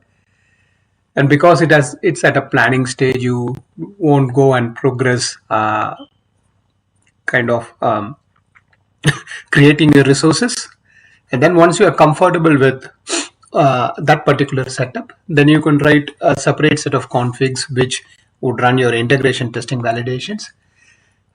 One thing to note about integration testing validations is when the integration testing validations are at an apply stage, which means the resources would be created. And then at the back of it, you could run some assertions which go and check for particular conditions to ensure that you test what you expect to come out of the config is actually being produced. So that way, like, this framework allows you to kind of switch between unit and integration. From an automation point of view, so you could think something like you, from a developer lifecycle, developer checks in the code, you run a plan step and have assertions which you could do done at a planning stage. Once that's all okay, right, in the automation pipeline, then you could go and do the integration test where it applies and checks a bit more robustly what the resources are supposed to do as per your config. And once these tests are complete, then these resources are teared down. So obviously that actually means, like, the resources are no longer there and there's no extra cost, right, once the tests are run. And then it also gives you a snapshot of what the results are, whether it's passed or failed. And in your automation pipeline, you can visualize as catching those, right, okay, as part of your pipeline, and then accordingly either fail the pipeline or pass the pipeline to go to the next steps, right? Another key feature which you need to be wary of is like the test which you write in the config, which we will see quickly, is executed in order. So, like, there's an order in which it executes. So you could basically construct your steps as to, like, okay, I would like to test this part and then this part, and then the Terraform test roadmap would take care of that. So it's executed in the order, okay, which you, like, more or less matches with your apply, right? Okay, because once you apply, then the resources are produced, and then that order, right, you can go and check. Right. So we'll quickly look into what this directory structure and what this config looks like. So on the left, right, if you look at the directory structure, it's pretty normal. You have your root directory, so that doesn't change. Okay, so you can have whatever config which you are having currently in your root config. Okay, that wouldn't change at all. And then the only change which you have to look for is putting a test folder, okay, as part of your root directory. And this is something which, when you run the Terraform test commands, right, as part of the framework, okay, it's something which you would look at. Okay, and what it would look at is the tftest.htcl file, as you could see here. Okay, and then if you need any providers as part of that test, okay, then you could have a Terraform file to, you know, get those providers there, right? So if you look at what I'm configuring as part of the test, which we would do a demo shortly, is I'm executing the module from root. Okay, so obviously I want to test my config. And then what I'm doing is, right, I'm telling the framework is, hey, could you please apply, right, and basically assert if this condition is okay, right? And in this condition, what I'm saying is, like, I'm creating a resource, I'm checking the status of the resource, and for my config to be right, my end config to be right, I want, once the Terraform in real sense when it runs, the status to be in a particular state, okay? And if it's not in the particular state, then I wouldn't want to proceed with the pipeline. So that's the intention which I'm testing. And as you could see, right, okay, the first step, okay, basically is the setup. Okay, and what it does is, like, it goes and creates those resources for you, and then the one with the assert block in it, right, is the one which goes and asserts, which, if you look at the order which we spoke about, the first step would be to create the resources, and the next step would be to go and assert these conditions, right? So let's go and look into this in terms of you know, in a demo. Okay, and this is the same demo which I'm going to share, which I've shown you before. Okay, so you could see the root directory, and in the root directory, right, the config is very simple. Okay, so all I'm doing is creating an ACM certificate. That's all in my root directory. And again, you can have like as complex HCL configs as you want, right, which you want to test. And I would expect your configurations to be far more elaborative than this. So as I said, right, there's not a lot of changes here. Okay, the root directory would be whatever you want to deploy. The main change, right, is in the test folder. Okay, where, as I said, I'm creating this tftest.htcl file. Okay, so this is the file which the Terraform test framework would look for when executing, right? And the important thing to note out here is, okay, what is that the testing level which you want to apply. Okay, and as I said, if you want to do it at a plan level, then it would simplify it as a unit level testing. And then if you want to do it at apply level, where real resources are produced and tested, then it would be at a unit integration level, right? Okay, so let's see. Okay, so currently, okay, I want to do an integration test, and then we'll quickly change something and also do a unit level testing as well. Okay, so for executing this, all you have to do is be in the root, and then just basically run a command called Terraform test. Okay, so like your Terraform plan, apply, and so on and so forth. So all you have to do is, like, do Terraform test. And as I alluded to before, it's only available from versions 1.6.1 onwards, so you need to be wary of that. So I'm expecting this test to run the setup first. Okay, and it's run the setup stage, and obviously it's passed. And then it's now running the assertion. Again, it's passed. Okay, and it gives me a report saying that, hey, your tests are passed, right? So suppose we want to intentionally make this a failure, okay, or like basically simulate a failing condition. So I'm just changing the status, okay, to a status which doesn't exist. And then I go and execute this test again. Okay, and let's see if the test fail. I expect the test to fail, and obviously it's failed, right? As we can see here. And then it would tear down the resources, right? Okay, and I'll restore this back. Okay, and what I want to do is like basically do a unit level. Okay, so here now instead of applying, okay, I'm just only doing a plan here. Okay, so it would just do a plan for the root. Okay, and then based on that plan, it would see if it can assert. If it can't assert, right, it will tell you that it's not available in plan. My expectation is the status should not be part of the plan. Okay, but let's test that. So if I run the test, okay, so I'd expect my setup to go through, which is the plan should be okay. And then, as I said, right, okay, obviously the status is not available at a planning stage, so it's failed.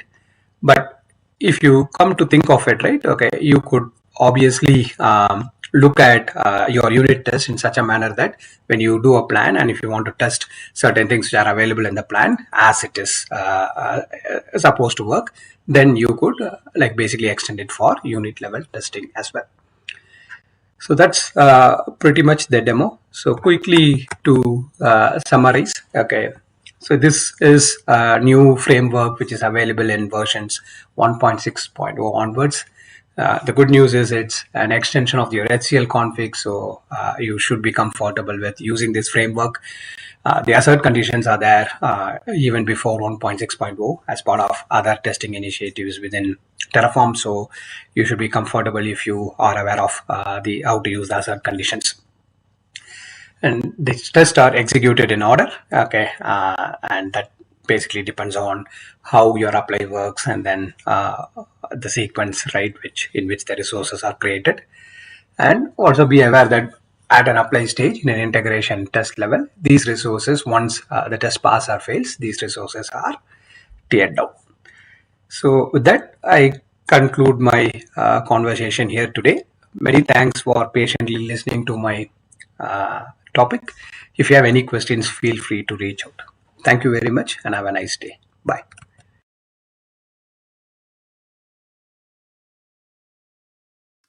So I'm very excited to see new talks coming out leveraging the 6.1 features. In fact, I was so excited to hear about it that I actually mistitled Ramesh's presentation in the prior thing. That was Ramesh with performing validations with Terraform using the Terraform test framework. My apologies to Ramesh, but rolling right along, our next presentation is going to be Jonathan, and he is going to speak on how to generate continuous observability using Terraform. Take it away, Jonathan.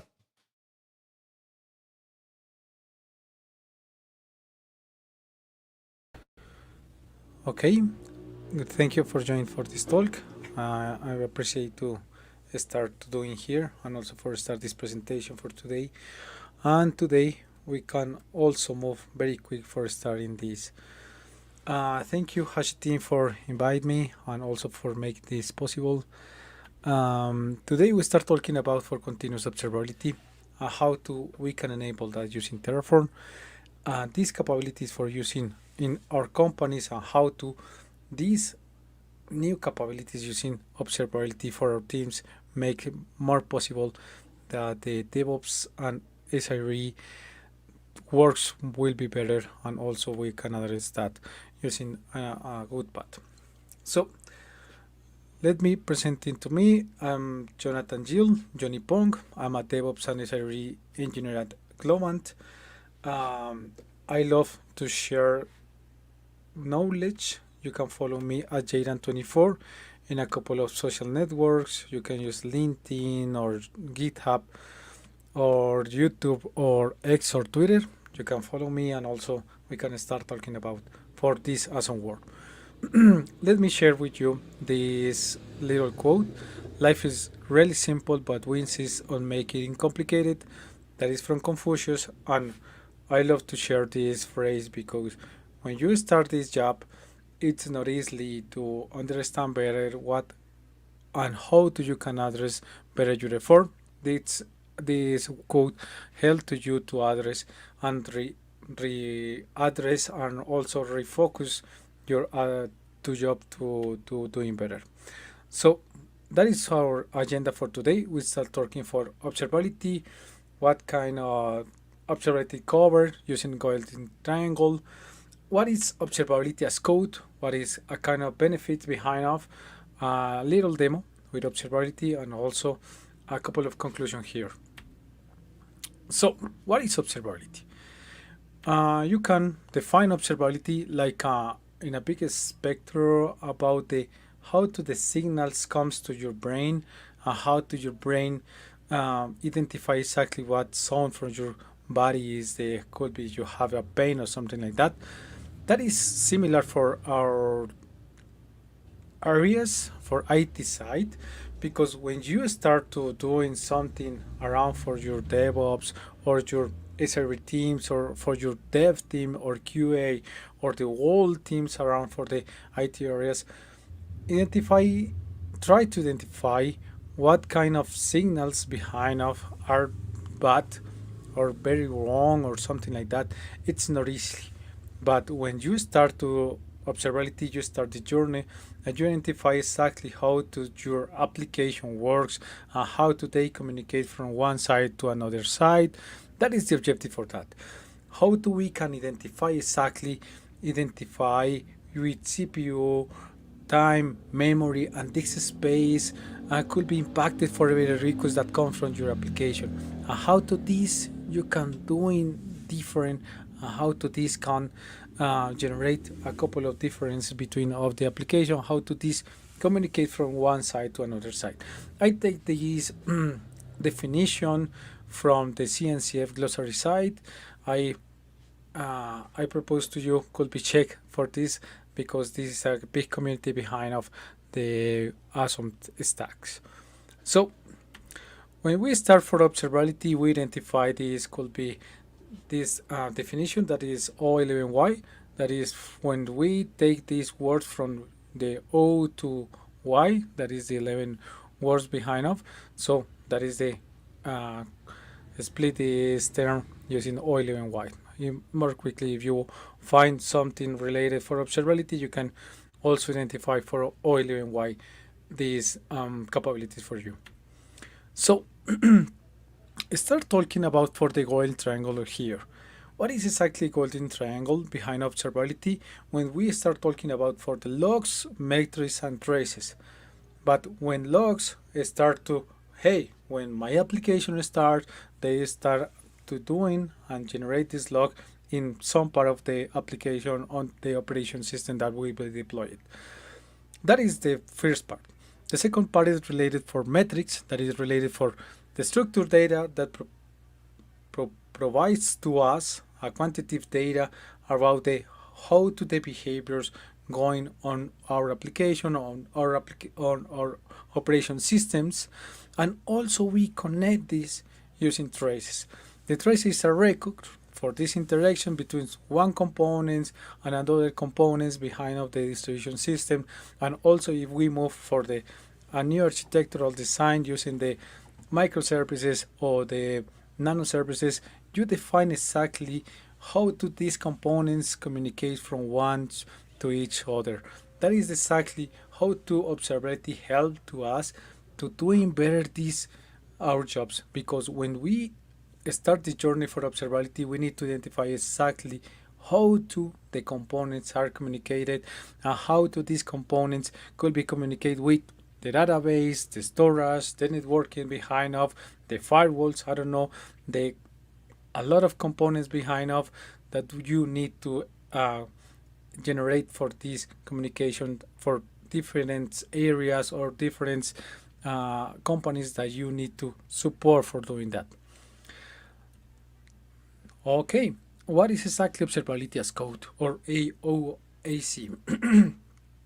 Observability as code is exactly how we can generate this process using the capabilities that we mentioned, and we call it IAC, right? The infrastructure as code, and we move this concept from infrastructure as code and use it and doing better for observability.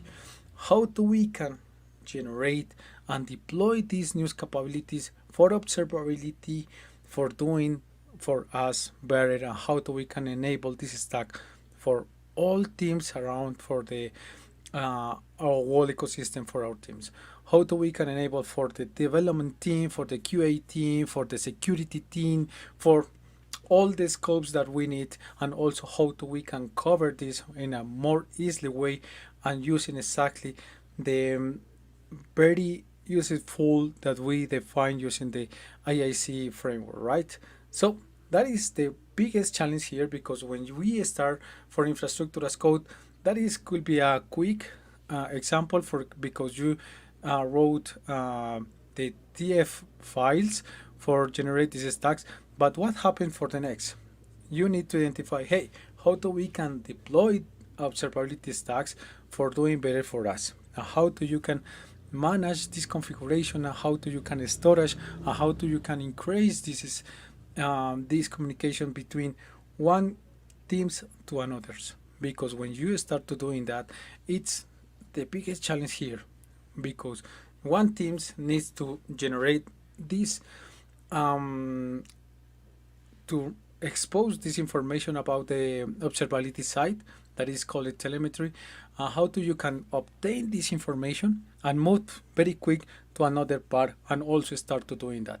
That is the biggest challenge here, because not all teams are supported for doing that. Because when you start to doing observability, you need to enable new capabilities, especially for the development team, how do they can generate this data for the application, how to do, these teams generate these capabilities for our new system, right?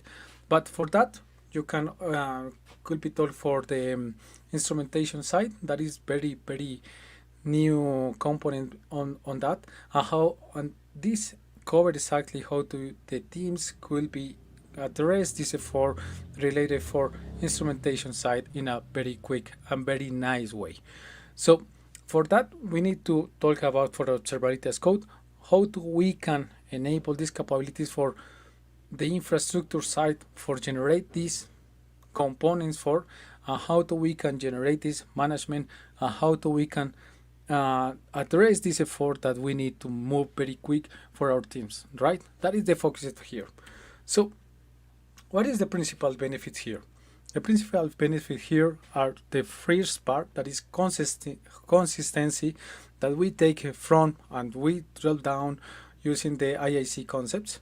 That it's very common because we generate this consistency for all the configuration side, for all the infrastructure side, and how do we can deploy very quick, and how do we can generate these tools in a same way for development, for QA, for production environment, right? We reduce exactly the manual effort, and these new capabilities around for the manual effort, that we can reduce the risk for the could be wrong button when we start this configuration, and also how do we can enable very quick this response to issues, because when the development team need to access to, I don't know, could be a cluster of Kubernetes, or could be an EC2 instance, or could be a couple of lambdas or something like that, you need to enable these capabilities for the whole teams around for that uses that. And you can enable these capabilities using exactly the observability side, because you enable this size inside for the development. The application was deployed on development, on QA, on production environment. That is the hugest challenge here.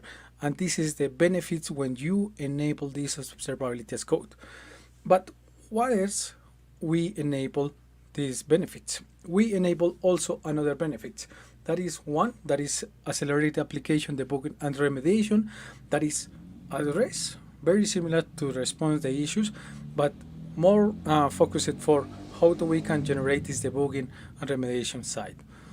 For another part, we enhance and security posture.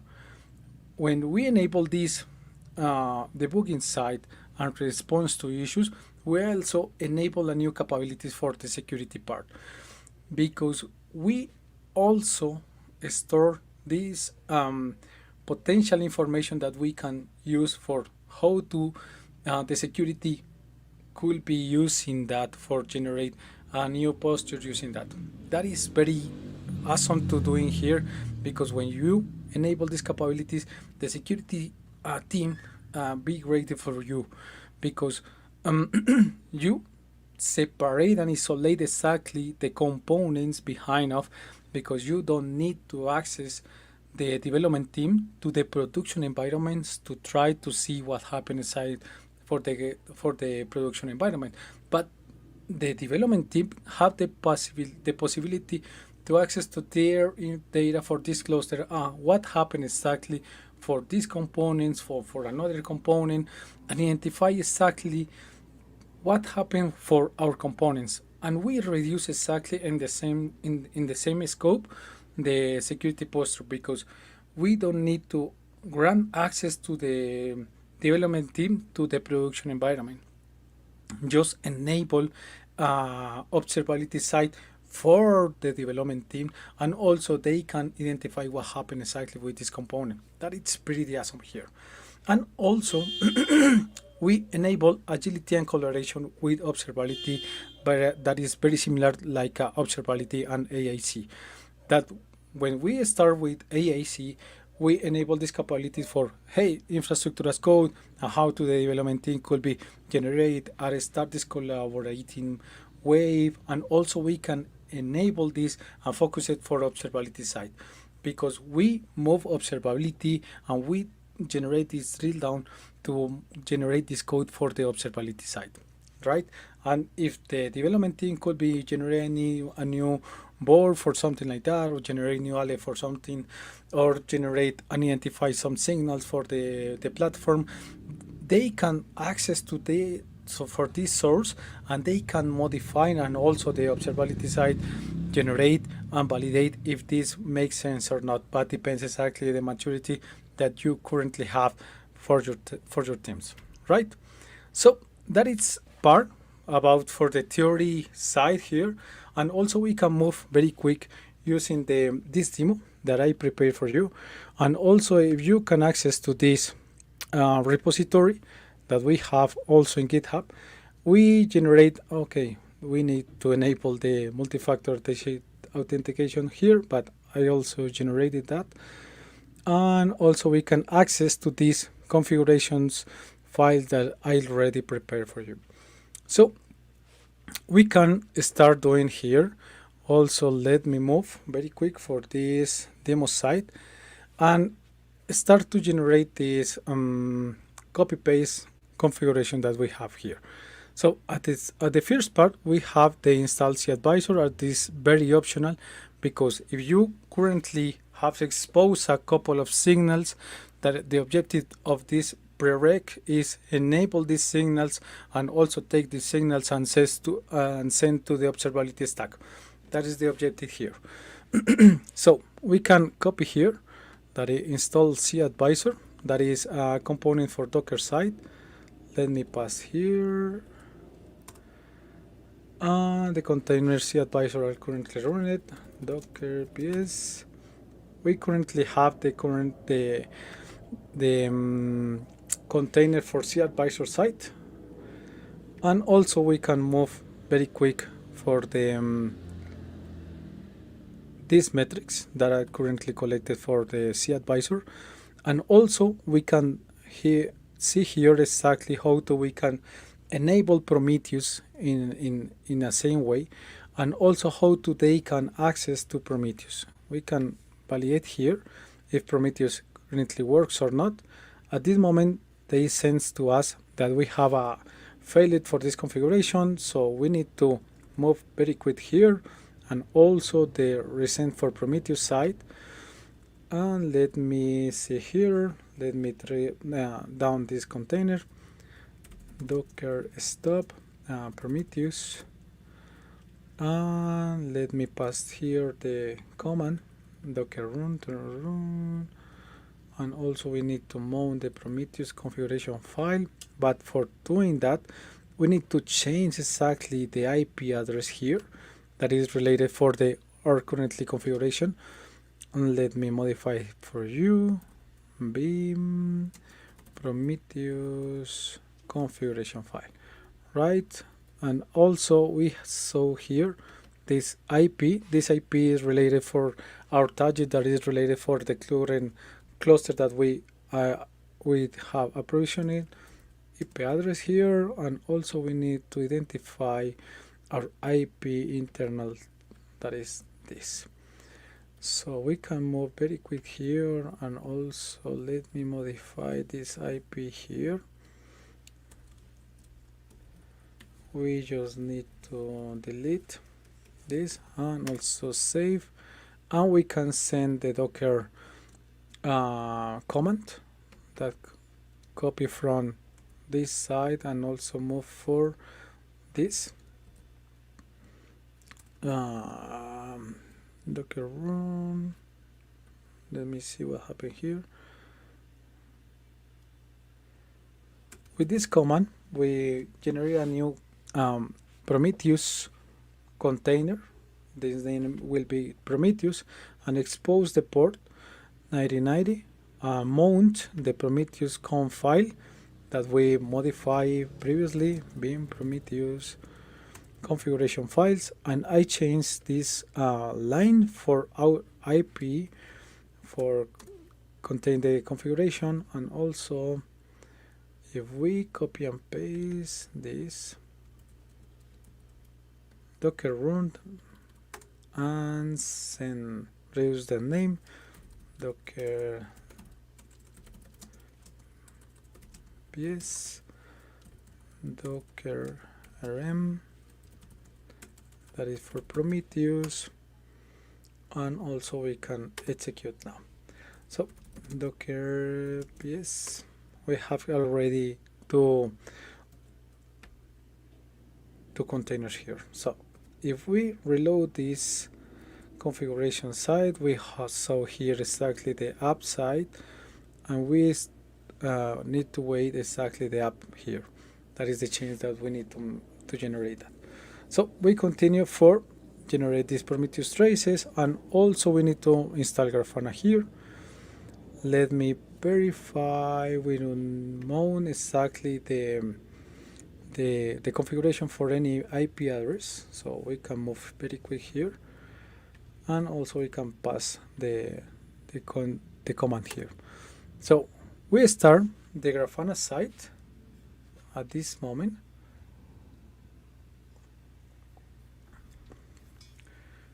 and also we can access to Grafana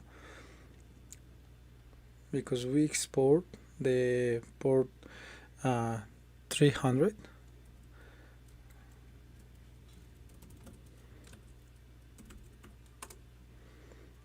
If we saw here, we modify the password for the admin user, admin and password. That's it. We have access now. So what continue with for the demo side? Connect Terraform to Grafana. So we have here a couple of configurations that we need to do previously to connect our Terraform for this Grafana site. Let me move very quick here. So export the TF bar that is related for the authentication side, that is the admin and password to access, because this is a demo site, but you can remove that, and also you can enable the security practice behind for this your CI, your CD implementation that you are currently identified for your site. And also we can move very quick here. Terraform apply, target, there's Grafana for my organization. Okay. And also we can generate a new organization inside of Grafana. But what is the code here? We can clone this tab, reload, duplicate, and duplicate this tab. And also we can check exactly the main file, and also the target that we saw here, that is Grafana organization my.org. So we can move for Grafana organization. That is the first part, and that is the target for how we can generate this organization. But we saw here exactly that they use the bar organization name, and if we move for very quick for the bars file, we saw here the Grafana, the organization name will be OAC.org. That is the default value. And also we saw here exactly the Grafana authentication site that we defined for the access to that. And we access this configuration for this site, the Grafana site, and how do we can access to the local host. And this is the port, how do we configure the provider, and also what is the kind of the authentication that we made for this demo. So we return here for the main file, and we saw here this part. And also if we validate here in Grafana, the administration side, and if we saw the organizations part, we just see one organization, right? But if we send this this target that we saw here, we can move very quick for this side. We saw this start to connect to Grafana and also sends this communication side for doing that. But I forget something very special here. This that is for Terraform init, for initialize the provider and download the configurations from Grafana's for Terraform site, sorry. And okay, we continue here in the demo site. So we saw here and we generate this modification for the provider, provider. Okay. And also we change here the local host for our IP address, that it's very important for us. And also when you generate this for your IT, for that is the demo, don't run on production, please. And also if we run the first target that is related for generate my organization site, I can copy and paste here. We saw here exactly the change that is related for generate on Grafana my organization, and we saw here the first. Also we can move very quick here and move for the organizations on Grafana and reload the page, and we saw here exactly the new organization. That's pretty awesome because this is generate for you to solve what happened internally for your organization. Depends if you could be split that for the areas, depends exactly for the implementation that you are currently have using Terraform and also with Grafana. And we copy the second command here. We added the new Prometheus data source. Remember, we create this Prometheus data source already. If we saw here on Grafana the data source, the connection side, we don't have any data source, and we pass here Grafana Prometheus, right? And we saw here yes, and let us check exactly what happened with the site for generate this data source. The data source was called Prometheus, and the Prometheus will be connected to this. This is bad. We need to change for the IP address also. Let me modify this. Be the provider, be main.tf, and also we need to change here. That is for this IP address.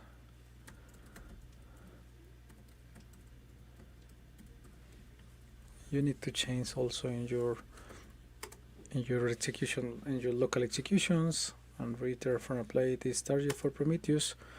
They identified exactly change for the IP address, and that's it. And we saw here and reload, we don't see exactly the data source because we create this data source using the organization, right? And also we saw here that the organization that we move, that is related for the organization that we created here in the line 11. So we need to move for the new organization and move for the data source and connections here and move for data source. And we saw here exactly the Prometheus and was marked that is the default. And if we access here, we saw that the configuration works. Save and test. Configuration was successful. that it's pretty awesome. And also, if we move very quick to the next one, that is related for generate a new folder inside of Grafana. We copy this and move very quick for the source and generate these chains. And also we saw here the creating for Grafana folder. And we just check very quick in the source code what happened with this folder. For create this folder, that is Observability as code folder, we generate this for the same organization. And also if we move here and move for the home, for the dashboards side, we saw here exactly Observability as code folder that we taken for this organization that we created, right?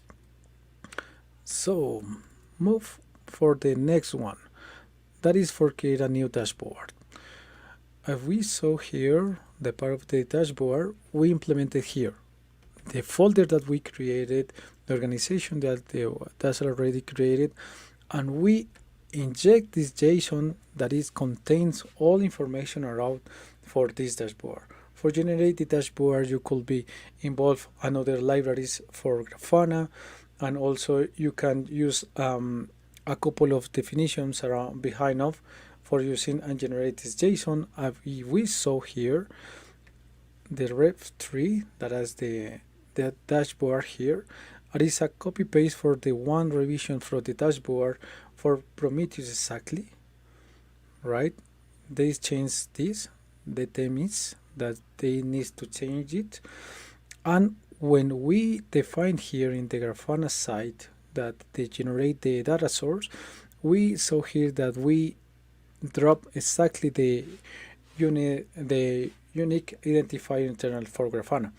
So when we send this new dashboard, we saw here exactly the data source, that is the Prometheus, and this is the unifier ID that we drop at the same way for generate this mix for the new configuration, right? So we move here and pass for generate this for the dashboard side, and we saw here exactly the change that is related for the whole JSON injected and the communication, that the relation with the dashboard folder and also with the organization. We just send yes, and if we reload here, we saw exactly the new dashboard, and if we access, we can see here exactly the information gathering that we collected for the Prometheus, and jump to the cAdvisor and get this information to the Grafana side. With that, you can enable this in a very quick way, and also you can address that using the URL4, using exactly the configuration user, the CI and CD implementation, right? So this is the dashboard. Sorry, because I don't reload here, but this is the dashboard that I talked. And also we continue here for this part. So what is exactly these conclusions that we enabled using Observability as code? We start using exactly this triple thread about the observability traces and logs and metrics that we talking previously about how we can get this information for our application, and how we can obtain this, and we centralize using Grafana in this moment. And also we can generate these concepts for the observability infrastructure as code, and we move the same concepts more for the observability side. That is the biggest challenge here, because you need to enable and define these new capabilities for your teams, right?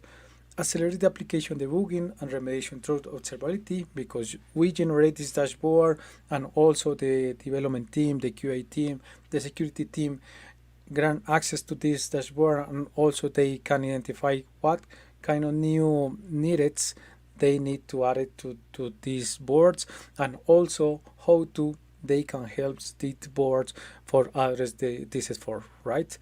Enhance security posture through observability, the same. Enable agility and collaboration with observability and IAC. If I generate could be I don't know, the guys behind of the development team or could be the security side don't know exactly how to generate this JSON. You can access and generate could be here a new panel, and you drop here and access to the JSON model. You can copy and paste and drop this for your version control system, and also you have the capabilities for, hey, what kind of changes generate I don't know, the security team or could be the development team, and also how to you can address this from one side to another, right? That is the exactly part that you can enable in a quick way for generate this. This is a brief resume for today. For this talk, we talk about for observability as code. We talk in a general way about the golden triangle, observability, oil and why, and a couple of benefits behind of this using the version control system, and also how you can move very quick using that internally on our teams. That is this talk for today. Thank you for coming to this talk. Thank you everyone for joining to this session. Have an awesome day. Bye bye.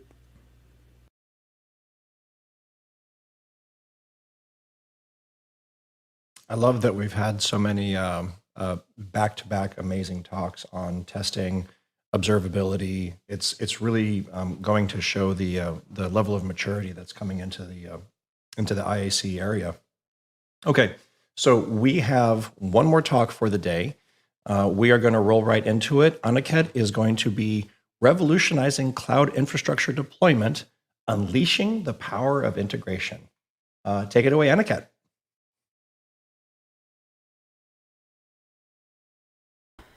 Good morning, good afternoon, good evening, folks.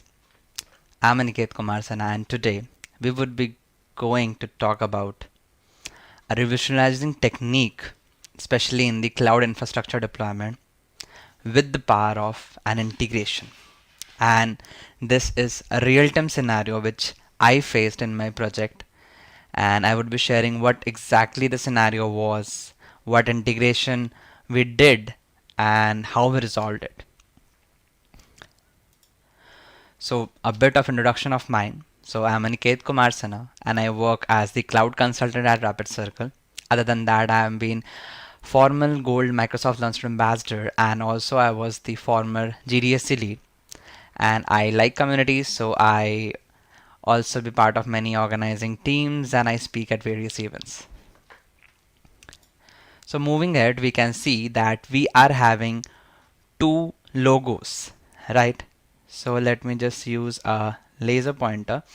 So this is the logo of GitHub Actions, and this is of Terraform, and we are considering here this as the Terraform cloud. You can see that this has been separated with a specific line, right? So just imagine a scenario where you are working in a project which is using Terraform infrastructure, and you are using Terraform cloud to deploy your Terraform infrastructure, right? But you also have some maybe test, maybe pester test, maybe some automations using Python, PowerShell, Shell, etc. So for that case, you need to use some other CI/CD tool, because Terraform cloud only uses the Terraform infrastructure. So in that case, you are choosing GitHub Actions, right? So now you need to deploy everything. But in that case, you need to juggle between the two platforms. Once you need to get into the GitHub to check GitHub Actions, the pipeline working there. In the other hand, you need to hop onto the Terraform cloud to check the pipelines there, the runs there, and also manage the two pipelines, resolving the errors which are coming up, and it is a really hectic job. Jump from here and there and here. It is a really hectic job. So this is the issue which we were also facing. So we thought of doing a handshake between GitHub Actions and Terraform Cloud. And how we would be doing it? We would be doing it by achieving an integration nirvana between GitHub Actions and Terraform Cloud. Okay, so first let's get over the Terraform Cloud workspace.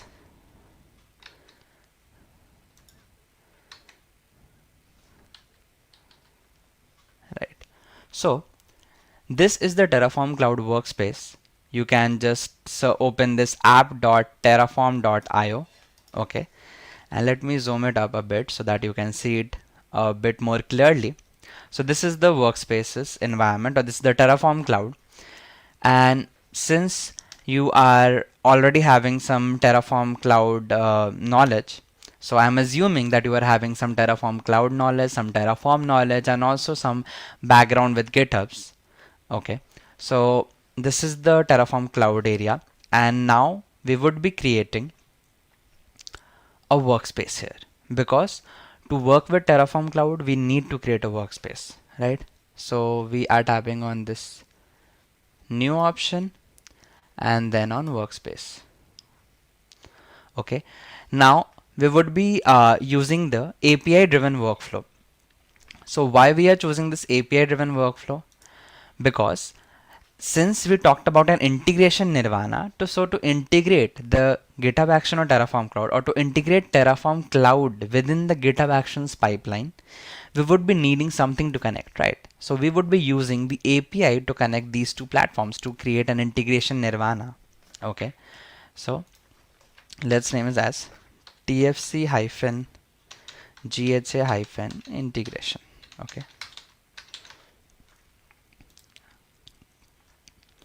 selecting a project. Okay, so we are doing an integration nirvana between TFC and GitHub Actions. Okay, and then create. So we can see that the workspace has been created. Okay, note this specific block. We would be using this specific block in future within our code, because this is the block which is targeting the workspace which we have created, right? So you know that to run over the to run over the Terraform Cloud, we need to target a specific workspace, right? Because we run over or inside the workspace, and then only it creates a specific state file. Okay, so our workspace has been created. Now another important thing is that we would be creating a token. Okay, why we need to create a token? We need to create a token to authenticate the Terraform Cloud using the GitHub Actions, right? So we are like tapping on this icon, then user settings, and then we are opening up. Okay, and here we are coming up to tokens. So now we are creating a new token. Let's name as TFC underscore integration. Okay, and then generate token. Okay, so now this token has been generated. Okay, now what we need to do, we need to switch over to GitHub. Okay, and whatever repository which we are using for to create the pipeline or to store our code, we would be opening that, or if we haven't created yet, then we would be creating one. Okay, so let's open our GitHub. Okay, and then let's create the new repository, and let's give this as TFC integration, and then let's just create the repository. Okay, now the repository has been created. So we need to add this specific token as secret in our GitHub repository. Okay, so we would be going to settings, then here secrets and variables. So there you can see the actions option, right? So we are coming up here, and there we have the option of adding a new repository secret. So we would be tapping on this, would be giving this the name, and then in the secret we would be copying this specific secret code or the token, and then adding that as a secret here. Then tap on add secret. So we would be using this secret in the future in our code. Okay, so the secret has been added, right? Now, what are the things which we need in our repository for the Terraform infrastructure, right? We need a main.tf file because it is very important. There only we keep all our resources code, right? So we would be creating a main.tf file. Okay, so for the demo purpose, I have already created a repo and already created a secret. Okay, and added that here, as you can see, right? So I have created this repository and I've created main.tf. Okay, in the main.tf, what are the things do you require? You require the resource block, because what resources you are deploying, you need that. So in this case, we are using like Azure resources. Okay, so this is the resource block, and we are for now deploying just the resource group. Okay, and you can see that this Terraform block is also there. So you know that we also need the Terraform block, which would be consisting of the providers. So we are having the providers here. Okay, now you can see this cloud block. So I shown you here that this is the cloud block which we would be using. So you can see that this is under the Terraform block, right? So what is this exactly? So we are copying this specific part, okay, and then pasting it here. So what is this? So it is containing cloud and then organization name. So you can see here the organization name is this, like my name. I have added my name as the organization name. Okay, and in the workspace name, it is using the workspace name which I have already created. So let me just show you this workspace.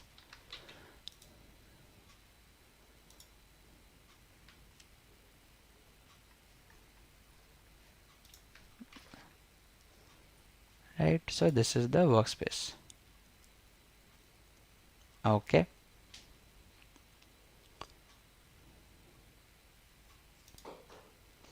so you can see that this is the workspace, and I have already deployed some things here, right? So we would be using that ahead. So why do we need this block? We need this block so that, because our code should understand that which workspace we are targeting, because you know, for every run or with every apply phase, there is a new state file getting created, right? So, and in workspaces, in the TFC workspaces, one workspace can hold only one specific state file. So that's why this would be targeting to this specific workspace, that here this is the workspace name, and here we need to run our Terraform code. Okay, now what is the next important thing? The next important thing that we are using the Azure to deploy, like we are deploying it over Azure, right? So there should be some place where we are adding something related to our Azure subscription, right? So where we are doing that? So we are doing that in the Terraform cloud. So we would be opening variables, and we would be adding the details such as client ID, client secret, subscription ID, and tenant ID. Okay, so we would be adding all our SPN related details and the values here. Okay, so that it creates a connection between Azure also, because it needs to deploy it to somewhere, right? Maybe Azure, AWS, or Google Cloud, or somewhere else, right? So we need to add some credentials of it. Okay, so this is till now. Next, we need also a GitHub action workflow, right? Because we are doing an integration ultimately between the GitHub actions and the Terraform cloud. So how we create the GitHub action workflow? We create like .github folder, and then /works, or the under .github folder we create workflows folder, and then we create our specific YAML file. Okay, so this is our workflow file. Now let's see what this workflow file is containing. Let me just zoom it out. So it is containing the name and then the jobs. Okay, and then it has all these steps. So in the first step, we are using the checkout functions which would be running over the GitHub actions. Okay, and from here the setup Terraform. Okay, so you can see that now the Terraform part is coming up. So from here we are setting it up, the pipeline to run over the Terraform cloud. Okay, so we are using here, you can see we are having the secrets here, the secret which we added in our secret section in the GitHub action, or the token which we generated from the token section, right? So we are adding this in this specific setup Terraform stage as CLI underscore config underscore credentials underscore token. Okay, and then we are having the general Terraform steps, that is Terraform init, Terraform validate, Terraform plan, and then Terraform apply. Okay, so you can see that now the coding part is done, but we also need to test it, right? So let's edit our resource tab, or let's edit our main.tf file. So we are opening up the github.dev to do the changes here, and then we would be running our GitHub Actions pipeline to test whether the real integration nirvana has been done or not. So it is coming up. Okay, yeah, it is there.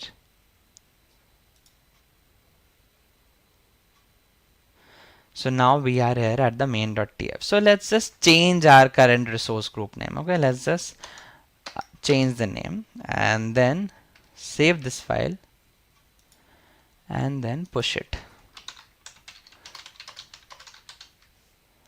Right, commit and push.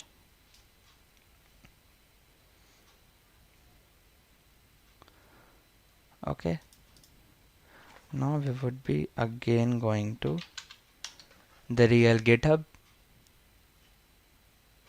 and then moving over to actions, because we can only run the GitHub actions using this action tab. Okay, now the action has come up. We would go to the workflow and then we would be running the workflow. So we are using the master branch, or you may be having the main branch, and then run workflow. Okay, now within few seconds or with a refresh, you can see this new tab has come up of the GitHub action workflow. So we would be opening it, and here you can see our pipeline or the GitHub action workflow has started. Now let me show you one thing, that in this also, in the runs in the GitHub, in the Terraform cloud, you can see the plan has started. So let us open this. You can see the plan is running up. Okay, let me also show that how is it running up. So now the plan is done, it is now running for the apply. So we are opening it. Okay, and the apply has started, and let me just separate it out and add this here, and I should add this here. Let me do this here. Yeah, so now you can see that whatever would be running here would be same coming up here, right? Because ultimately what it is happening, that the Terraform part is running over the Terraform cloud itself. Okay, it's just that a copy of that is coming up over the GitHub actions workflow run. Okay, so you can see same things running in these two platforms. Okay, you can see that destroying here also, it is destroying, right? Because it is the same thing.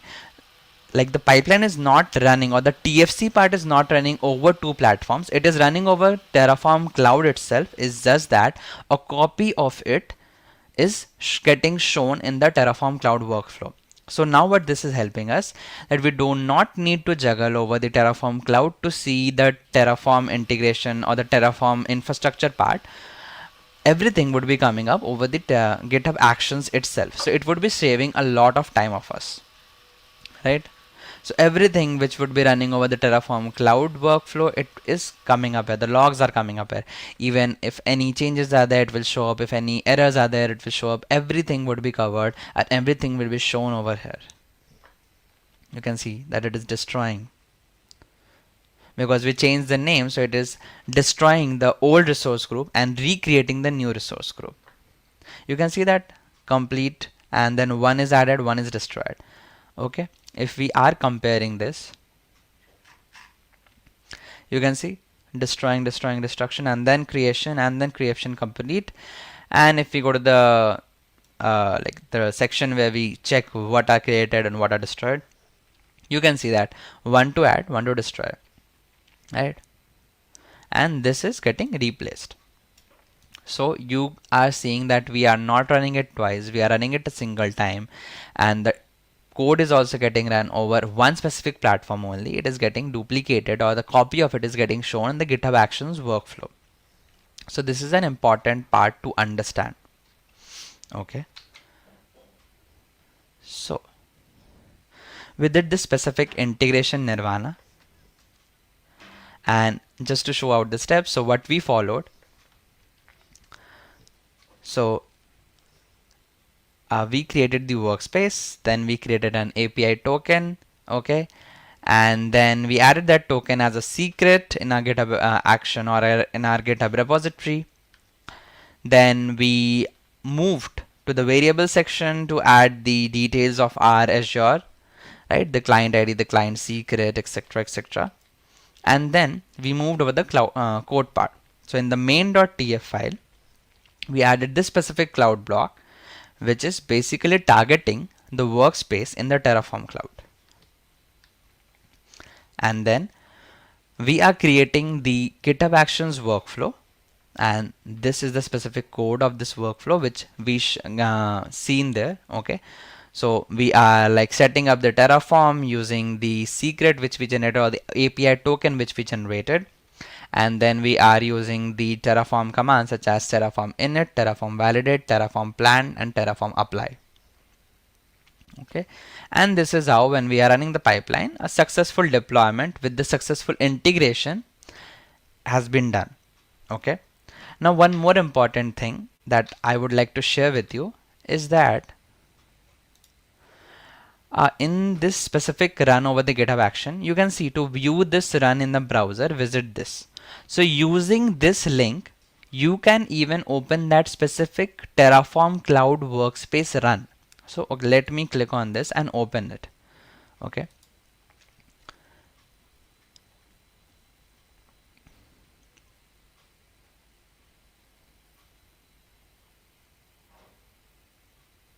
So you can see that this is the same run. If I would like to show you the IDs, okay, I have that in the separate folder, and here it is, and let me open this also. You can see that both the IDs are also same, right? So you also get the link to open the Terraform Cloud Workspace run even from the GitHub Actions itself, right? So this would really be easing the work, because to juggle between two platforms and running pipelines from the two platforms is a really hectic thing, right? Because if you are getting some errors in both the platforms, you need to check both the platforms, you need to go over the logs in both the platform, understand it, rectify it, and then again rerun both the platforms. So this is not the feasible thing, and we as a DevOps guy, we need to simplify the thing, we need to integrate the things, we need to automate the things, and this is what we are following to automate our infrastructure deployment using the special power of integration. Okay, so this was the specific integration nirvana power which I thought of sharing with you, and you are successful in achieving this integration nirvana with the special powers of integration between Terraform Cloud and GitHub Actions. So you can see how good Terraform Cloud is. It provides you every possible way to easify your work. Okay, and Terraform Cloud also provides you the specific log feature, state log feature. If you have explored Terraform Cloud, you can just open the states option. You can see the latest run, like the latest state. You can see 5 minutes ago, and you can log this. So now nobody else, or no one can alter your state, which means no one can deploy anything else over your infrastructure in the Azure, AWS, or Google Cloud, or any other provider, right? So these are some special features of Terraform Cloud, and this is how we are integrating it. And this was it for the day that I want to share. And moving ahead, I would like to share some repositories or some links with you. So first one is the code repository link, which I shown you, that which was having the main.tf code, which was having the a YAML file, right? So you can scan this, or you can go through this link, and you would be getting that specific repository, and it would be helping you. And another important thing which I would like to share is the state file migration steps, because see, if might be you are using the Terraform open source, or you are not using Terraform cloud, right, and you are using the like regular stages, like where we are deploying or we are storing our state file in some kind of storage account, right? So you need to move that state file to the Terraform cloud, because the state files is stored of the Terraform cloud, and you need to do this migration, otherwise nothing would be shown up in the new run which you are running in the Terraform cloud, because the state file is needed in the infrastructure deployment. So you can scan this or open this link, and you would be linked to a blog where I have shared the details, like how you can migrate your current state file from any place, be it a stored area or be it a local area, right? So you can use this step for your state file migration. So these were the important links which I would which I thought of sharing with you. And if you want to connect with me, you can scan this QR code or move over to like Linktree/Aniket Kumar Sana, or you can just search over me over various platforms and you can connect me over there. And if you have any questions, you can just shoot a DM to me and I would be very happy to help you out. So thank you everyone. Thank you for attending this talk, and thank you for being in the path of achieving the integration nirvana with me.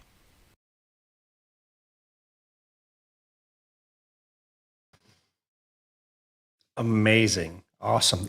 All right, folks. Thank you so much to all of our presenters today. Thank you to them for coming into the chat and answering questions as well on the live stream. You folks are amazing. A ton of really good information today.